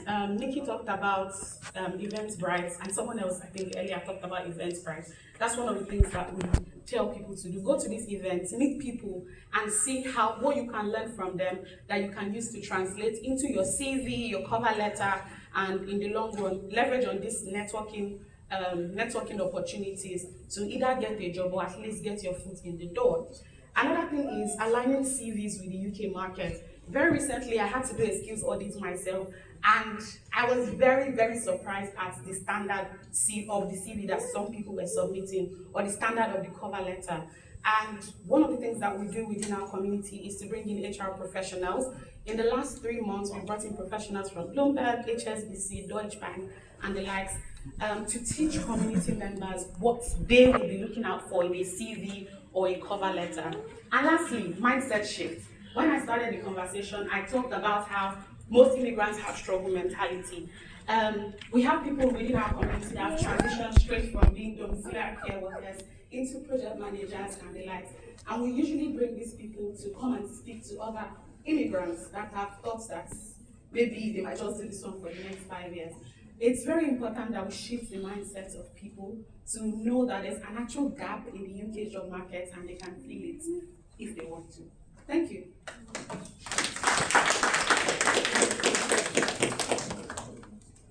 So, in Transmedia, you talked about you guys help people improve their skills, especially help them build personal projects, right?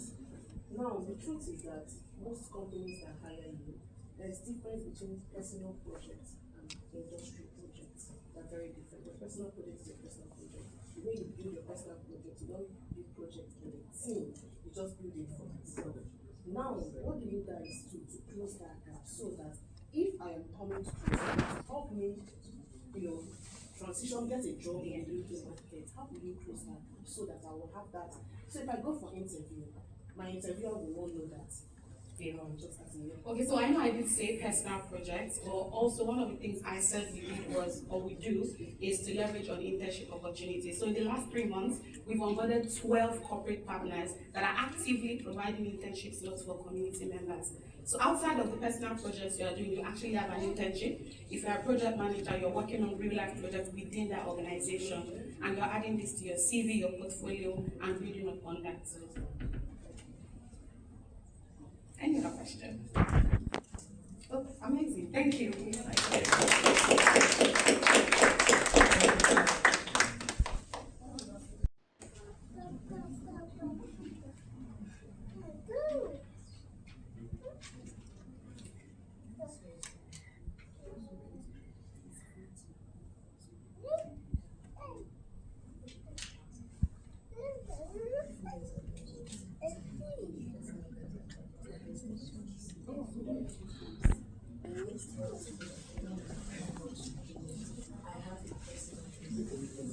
I've had a great time in this tech event.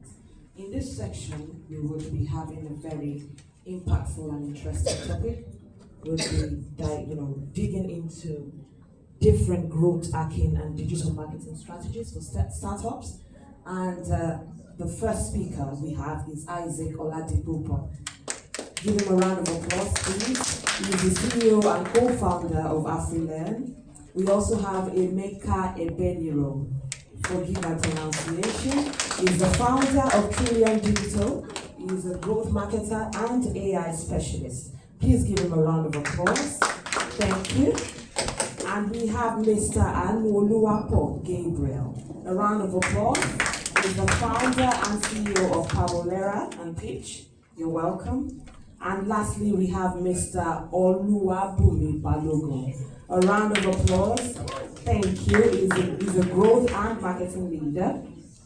In this session, like I said before, we'll be going into different growth hacking and marketing strategies. We have a couple of people here who have some business ideas. You would like to start a startup, but what is most important than having a good product and good service is having these strategies that you can put in place to get people to engage with your product and your services, and these people will then translate to long-term and committed customers. So you need these growth hacking, and digital marketing strategies. And the people we have here as our panelists, they have gone through these different trials, they have gone through these different challenges, they have overcome. A lot of them are startup owners and CEOs. So they will be able to provide this information and strategies that we need to, build better startups. Thank you again and welcome to this session. And the first question would go to Mr. Isaac. I know that AfriLearn, leverages gamification to enhance learning. So what would you say are some key growth strategies that you've used to scale your business and scale the platform and increase user engagement? Thank you very much. First, it's great to be here. Beautiful session so far as well. So in terms of strategies, what we found in our own case, by the way, my name is Isaac. AfriLearn is the leading K-12 learning hub in Africa, just like the Duolingo of education Africa. So what we found is that these days attention spans are very low. In fact, there's a research that's very funny that says that I saw recently that the goldfish is a type of fish, now has a longer attention span than the average human being. That's how crazy it's gotten. So what we've done is we've made education very immersive, and how would we do that? We are leveraging gamification to make education feel like TikTok, right? Because right now, it's very hard for you to get a child to learn when they can actually go on social media. So if you want them to learn, you have to make it look almost addictive. And that's what we've done. And immediately we did that and we released it, we also use things like streaks. So when you go on the platform on a daily basis, as long as you don't miss a day on the platform, you get a streak. The day you don't come to the platform, you miss your streak. So we found that is actually very effective, and our growth has been tremendously improved just because of this tactic. The other things we do also include leveraging the success stories of those who are using the platform and who have achieved their goals. So for instance, we've had people use our Learn and pass or exam in one sitting just by using the app, right? So what we do is we get success stories, these success stories, and we use them on our platform. And then the third one also is influencer marketing. Now these three things are the top three things that have worked for us incredibly well. First is gamifying the experience, making it very intuitive. Second is leveraging success stories. Of course, when people see other people have achieved what they want to achieve using your platform, it's second nature for them to enjoy. And then lastly is viral influencer marketing. Perfect, thank you very much. Your answer to that question has actually answered the third question I had here, which was, about the tools and the platforms that you have used so far, to, keep people learning, and that's great. And I would just ask you what you would recommend for, startups that don't yet have any of the strategies. So what tools and what technologies would you recommend to them with limited budgets that can help them automate and optimize their digital marketing efforts? Great question. The first thing I would say is before you even consider any tool you want to use, the first thing you should do is research your audience and know what they want, right? You need to know who your audience are. You need to feel their vibe. What are they looking for? How do they want it? And where do they go for information like your kind of products? Where do they go? Are they people that go online? Are they people that read newspapers? There are still people that read newspapers still days, So you want to really know the nuances of your audience, what they are looking for, their characteristics, develop a detailed persona that is based on real data, speaking to your audience, The biggest mistake I see startup founders make is they want to build something and they are very immersed in their idea and then they go build it. That's the wrong way to build anything. The first thing to do is to talk to users. Before you build any mobile app, talk to users. I know friends, startup founders like myself or some also, who actually they've had 20,000, 10,000 users before they ever built a mobile app. And that's the way to build startups, right? So what I would say is find out exactly what your audience, what they want, and that will then determine the kind of tools that you would use. Thank you, that's absolutely intelligent. A round of applause for Mr. Ida. Thank you. The next question will be for Mr. Emeka, a growth marketer and AI specialist. Hello. The first question is, AI is transforming digital marketing right now.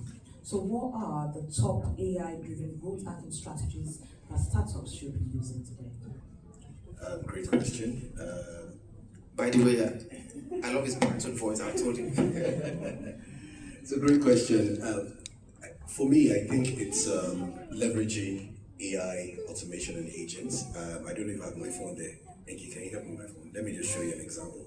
A lot of startups can leverage like AI automation, AI agents to streamline their processes and then scale faster, because we've gotten to the era where you have like successful one-man businesses, and with the help of AI, you can do that easily. So let me see if I can get Zoe on the line and show you what I mean by that. So I built an AI agent, her name is Zoe, and Zoe can answer questions for like... Hi, you have reached Trillion AI. My name is Zoe. How can I help you today? Hey Zoe, how are you doing today?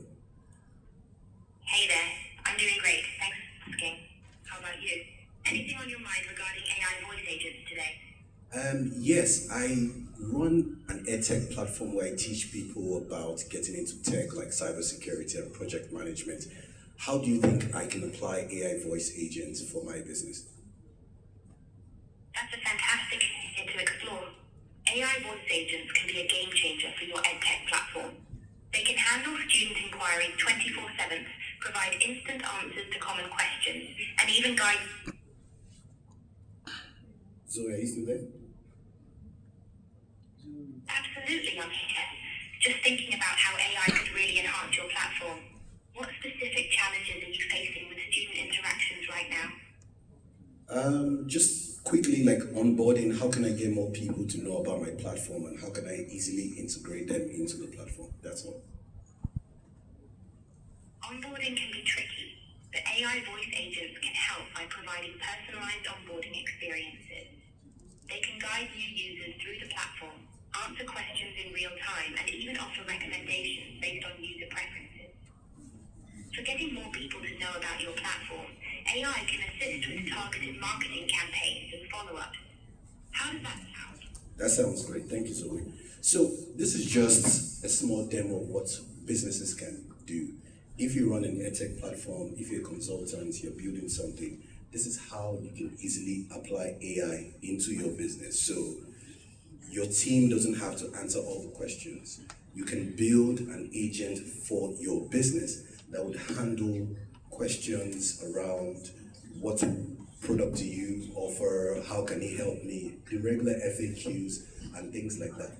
And let's be honest, it sounds cool to speak to an AI, so that could even help in your marketing, which is something we'll still go into, but this is just an example to show you one way you can use it. Thank you very much, Mr. Emeka. That was absolutely brilliant. And the next question would be, what are some cost-effective growth hacking techniques that early-stage startups can use to acquire their first 1,000 customers? Fantastic. Just like my brother rightly said before, it's one thing that startup founders need to embrace is marketing. A lot of people believe you have to bootstrap your marketing. I think that's not the best way to go if you want to go fast. Let me explain. If I have an idea and I want to find out if people like my idea, I wouldn't waste my time trying to ask everybody. I would put my idea online, run an ad on Facebook, and see how many people will resonate with my idea and that message. I would get 1,000 to 500 followers instantly. And I'm saying this from experience. I've done it before. I've helped, similar to what Asendia is doing, I've helped a platform that helps people get into tech, organize project management and all that. And we're able to grow that in less than 90 days.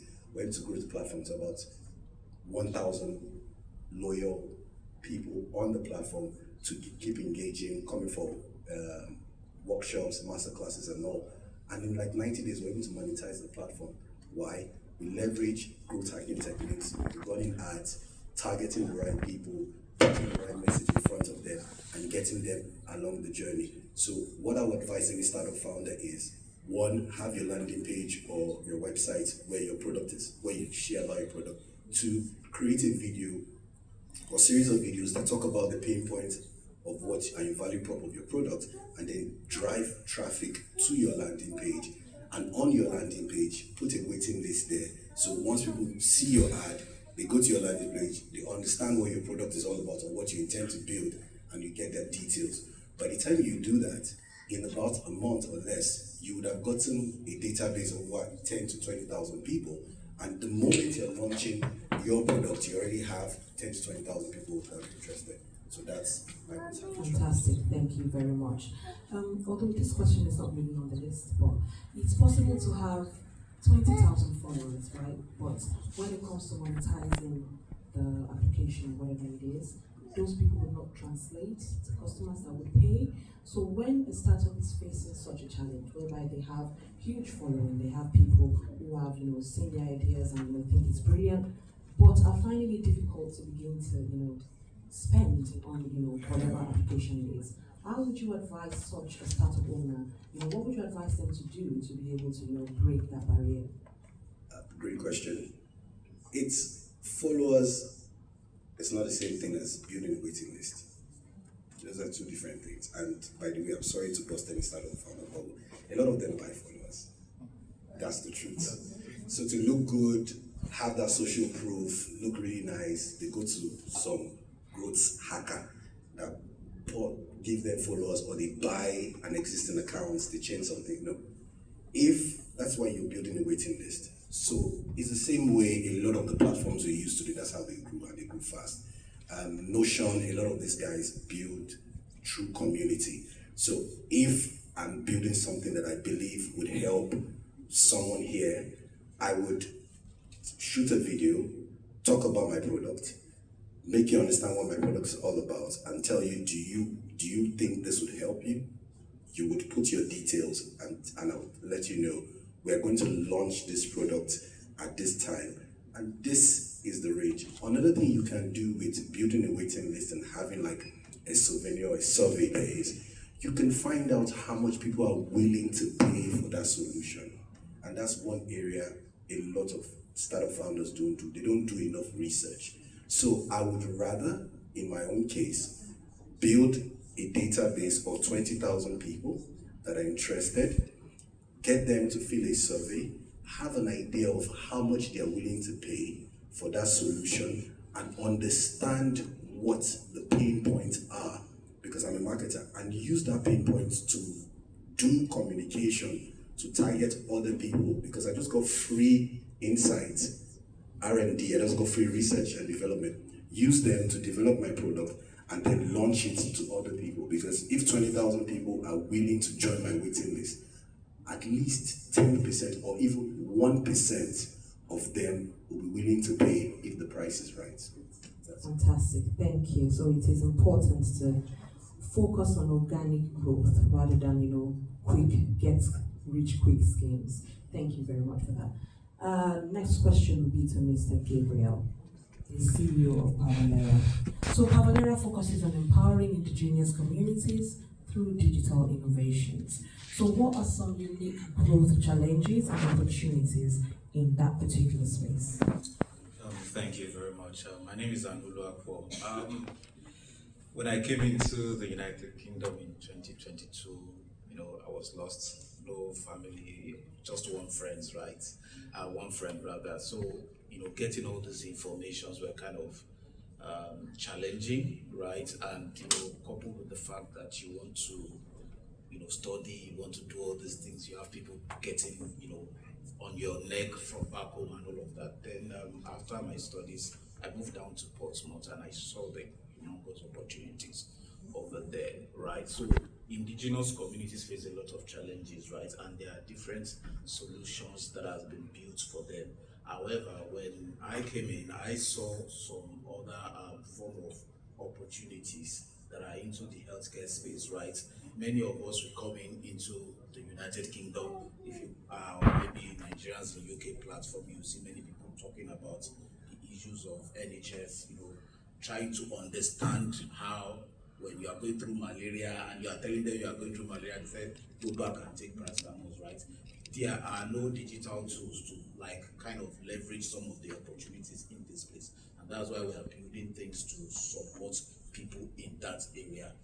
In addition to the opportunities that are there, right? When we started Pavalera, we looked at the communities of migrants in Portsmouth. Portsmouth is a population of about 200,000 people, and we have just close to 1 to 3%, right, in these places. We have people that have businesses in these areas. We have people that have, local businesses. But one thing that we realized was that the way London is and digital tech in Portsmouth is different from Portsmouth, right? So if you want to do things that are related to digital, you have to tie it to their businesses, right? You have to tie it to what they currently understand. If you tell them you want to do AI or something, they just look at you. So there are different unique patterns of ways of doing things in different cities. Awesome, thank you very much. And how important do you think networking is in the UK startup ecosystem?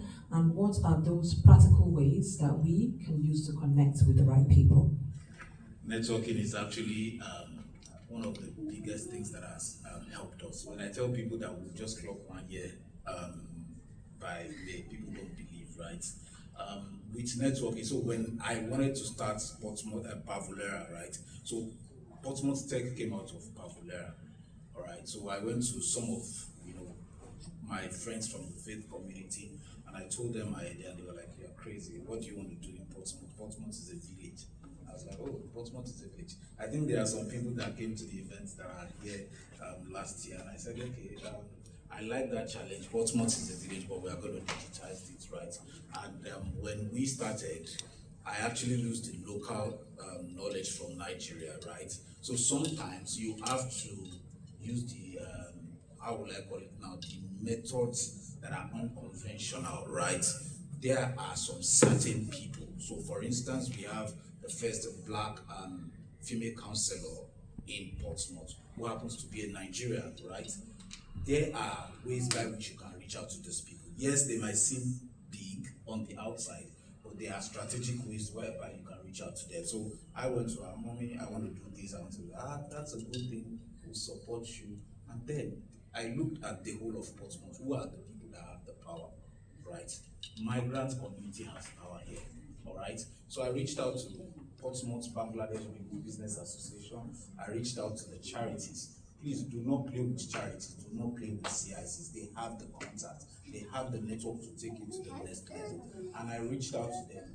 One, because Eldon Building, which is one of the biggest buildings in Portsmouth, and we had over 150 people attend the event. And since then, we've been growing. So one, networking is key. Just identify the people that can take your stuff to the next level. And the second thing, collaboration. Do not look at what you need to gain first. I think you should look at what you want to give to them, because they can smell you from afar. They can tell what you are coming to do, right? Just be genuine, be kind. Oh, we want to help this, we want to help that. For instance, when we looked at the landscape of Portsmouth, we did something called digital safety in the era of AI. I did not come to speak. I just contacted someone from the University of Westminster. So another thing is that we have leveraged the university. So if you are living in a particular city that there is a university, there is a college, leverage the human resources in that place to benefit. Some of them would be happy to come to your platform. And the guy came to the platform, he spoke to an audience of 50 people between the ages of 60 to 80 years old. And those people started calling their children. We had this safety. So what we just did, we played a voice cloning, AI voice cloning to them. We talked to them about how they can save. And then right there, we had someone that gave a testimony of, their relatives. No, they get it scammed of 10,000 pounds the previous week. And then we had a wife of a CEO who was in the audience without us knowing, telling her husband that, we have this thing, you have to implement it. And now we are having a workshop with the company's CEO in April. So just identify the right people in your community. Thank you very much. Thank you, Mr. Gabriel. And lastly, to Mr. Bumi, a growth marketing leader. So you've been able to help different startups in Nigeria, and even within the UK as well, to build themselves. So what are some common mistakes that you see in early stage founders? And when it comes to digital marketing and growth hacking, what are those mistakes that you see that are common to a lot of Nigerian and UK startup owners? All right, thank you very much. Good evening, everyone. Honored to be here as well. Thank you. I have a mentor who is a growth marketer. He has worked with the likes of Manchester City, worked with the likes of Pepsi. He's British. And one of the things he would always tell me is, you should never be the hero of your own products. Your customer should be. So I'm going to start my session bringing someone up on stage as one of the vanity metrics founders should avoid.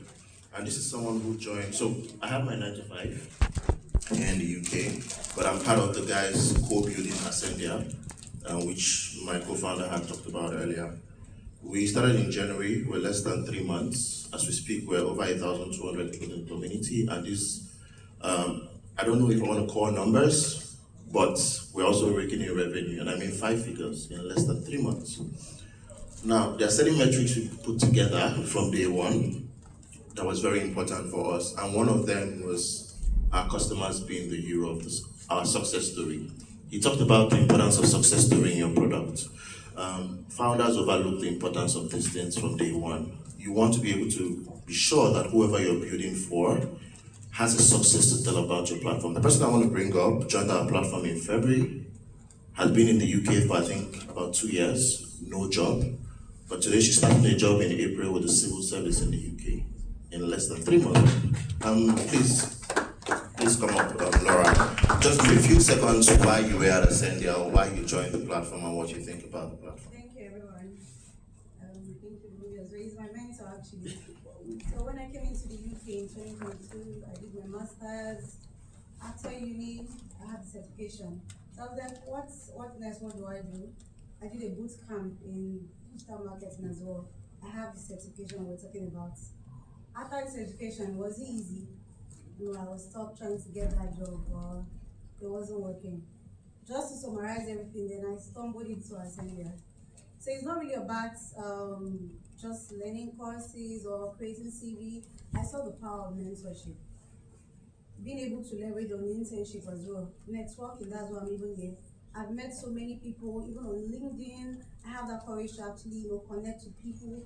It has taken me to anywhere I go to, I talk about Ascendia. Because it has really helped me, shaped me to be the person I am today. So I just want to thank everyone and thank everybody. So to give a summary to that, our customers are success stories. We start paying attention to that from day one. We avoid vanity metrics like website visits. Who cares who's visiting your website? I pay attention to conversion rates. He talked about wait lists. I want to know how many people are signed up on my platform and how many people are paying me from day one. Just at the beginning of February, someone called me and was screaming and said, Bumi, we've crossed the £10,000 revenue for a 2-month-old start. And I was like, that's marketing. So I hope that answers your question. Thank you. Thank you very much, it does. And lastly, how can startups create a sustainable growth without relying heavily on paid advertising?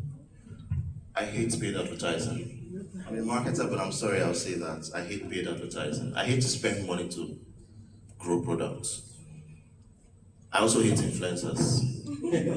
I'm sorry, I would also say that as well. My co-founder would refuse because she's an influencer on TikTok, but I don't like influencers. Now, there are influencers you could work with where you don't have to pay them. There are certain metrics or certain hacks where you could do some bit of commission, give back, earn some bit of things with these influencers, right? But for me, a couple of things I'm going to advise. I'm a huge fan of community as a strategy for growth. Whatever product you're building, I would advise you as much as you can, if you can build a community around it, it sells. From community, you're going to have stuff like referrals, word of marketing, organic growth. Somebody within the community will tell another person to join. All right, so I'll always advise community as to be one of the best ways you can use to drive growth. You can go ahead and want to do your paid advertising. Again, I'm not a fan of it, but personally, I'm telling you, community is one of the best approach for me. Set up referral marketing strategies for your business as well. If somebody brings in somebody, before I came to the UK, I used to have a startup called Pocket Food. Raised about $250,000, sold it and went to the UK as a global challenge. Now, my easiest strategy for Pocket Food was, you work in an office, you have somebody who is always hungry in your office that likes food. Let them come and order on our platform. And for every time they order, so we usually have like a subscription-based thing where you order or subscribe for a meal for a whole week. My deal was, if somebody in your office subscribes for a meal for a week, I'll give you free food 1 day in the week. And I used that simple strategy and a Google form to rate my first 100 paying customers from that. No paid ads, no influencers. So again, I'm always a fan of use the organic approach to always scale. It's easier. And then maybe you mentioned something about getting to 20,000, 30,000. Ascendia has a platform right now. We don't have an app. We're using an open source platform called Circle. We're already doing the numbers we're doing. It'll get to the point where we started talking about our AI, which is the EVA, and that's because we want to hit the certain metrics in terms of numbers to say, okay, let's go ahead and implement the artificial intelligence system. At that point, you can start doing paid campaigns because we already have organic users driving in the numbers.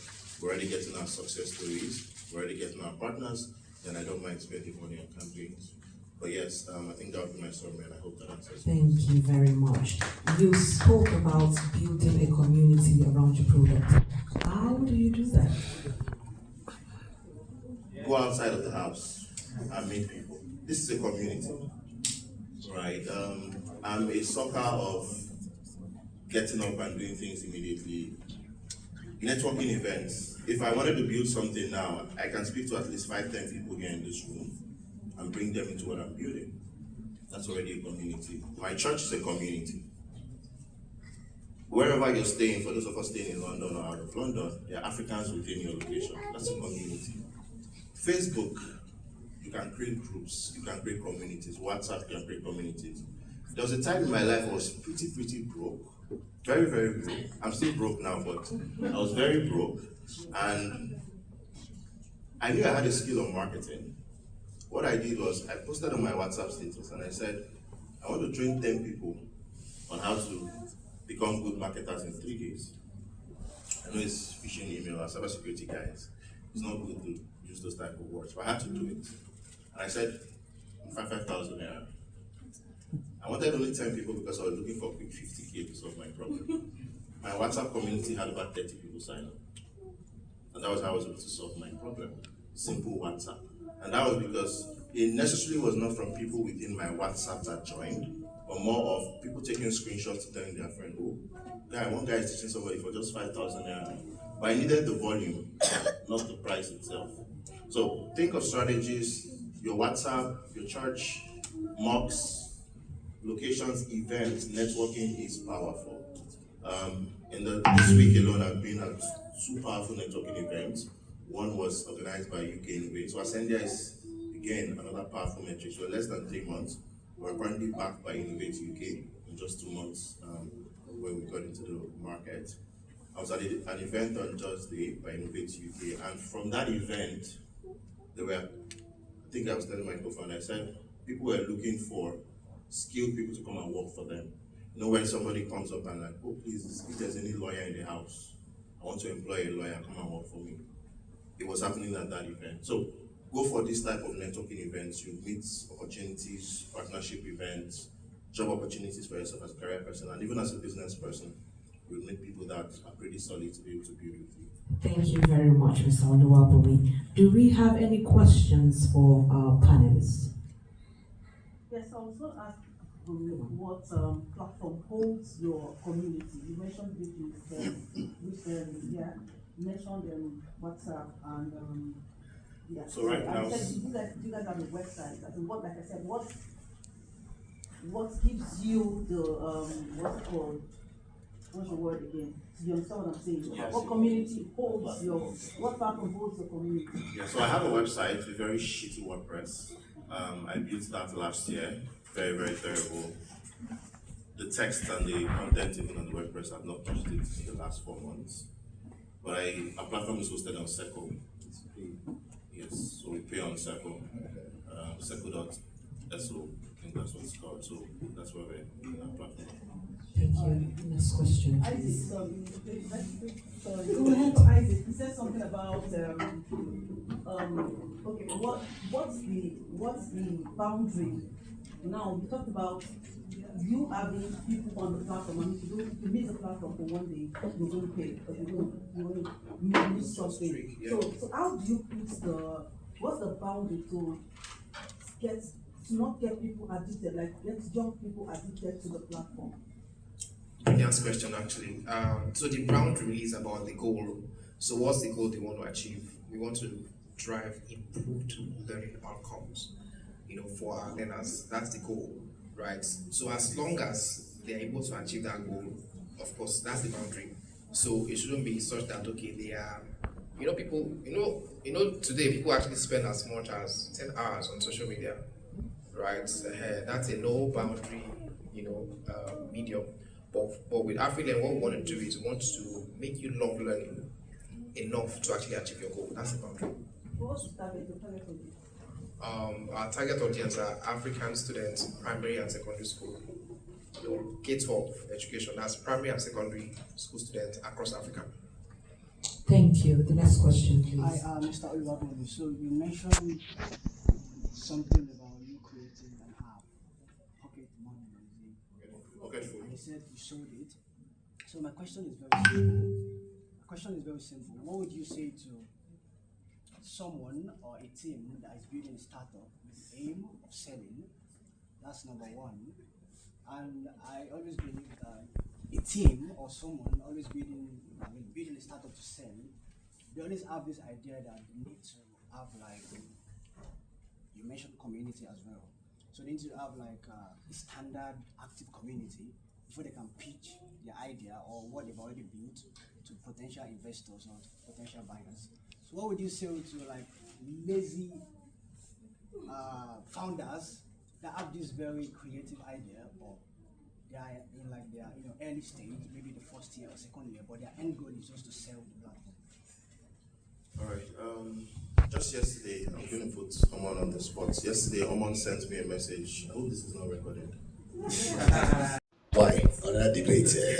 Because you can test an idea quickly with as little as £50, running ads, and just know, oh, it is working, if it's not working, kill it quickly. And that's what the world is doing. You need to be able to test quickly and get results. Now, this is the hack I'll give you and give everyone for free.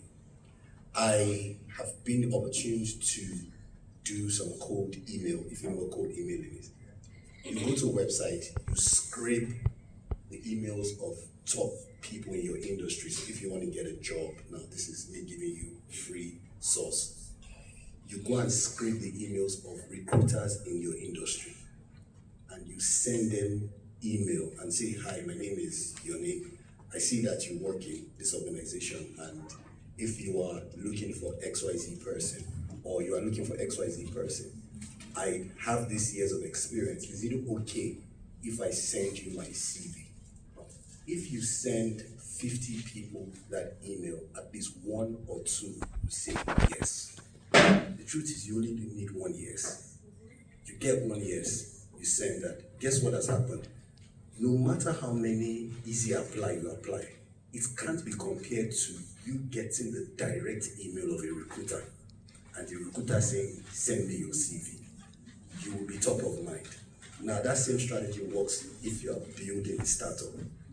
You send cold email to investors, you send cold email to partners. Even if you have a podcast, you send cold email to people you want to interview on your podcast. It's easy to say, it's hard to do. You know why? You are your own limitation. Something in the back of your mind will tell you, how do I get the email? Will they reply me? What do I say? When they reply, you begin to doubt yourself. That's number one.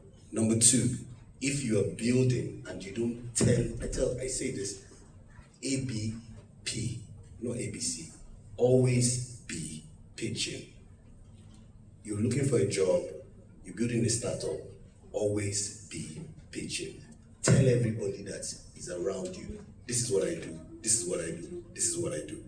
Be top of mind, the opportunity will come. So I feel, for me, the biggest challenge as an immigrant in a new country, excuse me, is your mindset, your limitation, and your lack of access to the right community. Not a WhatsApp group, not a Facebook group, but a collection of people that keep pushing you to bring out the best in you. Is the biggest challenge. Thank you very much. Always be pitching. I had a great time with this group of experts. I hope you did. So thank you for listening to us, and a round of applause.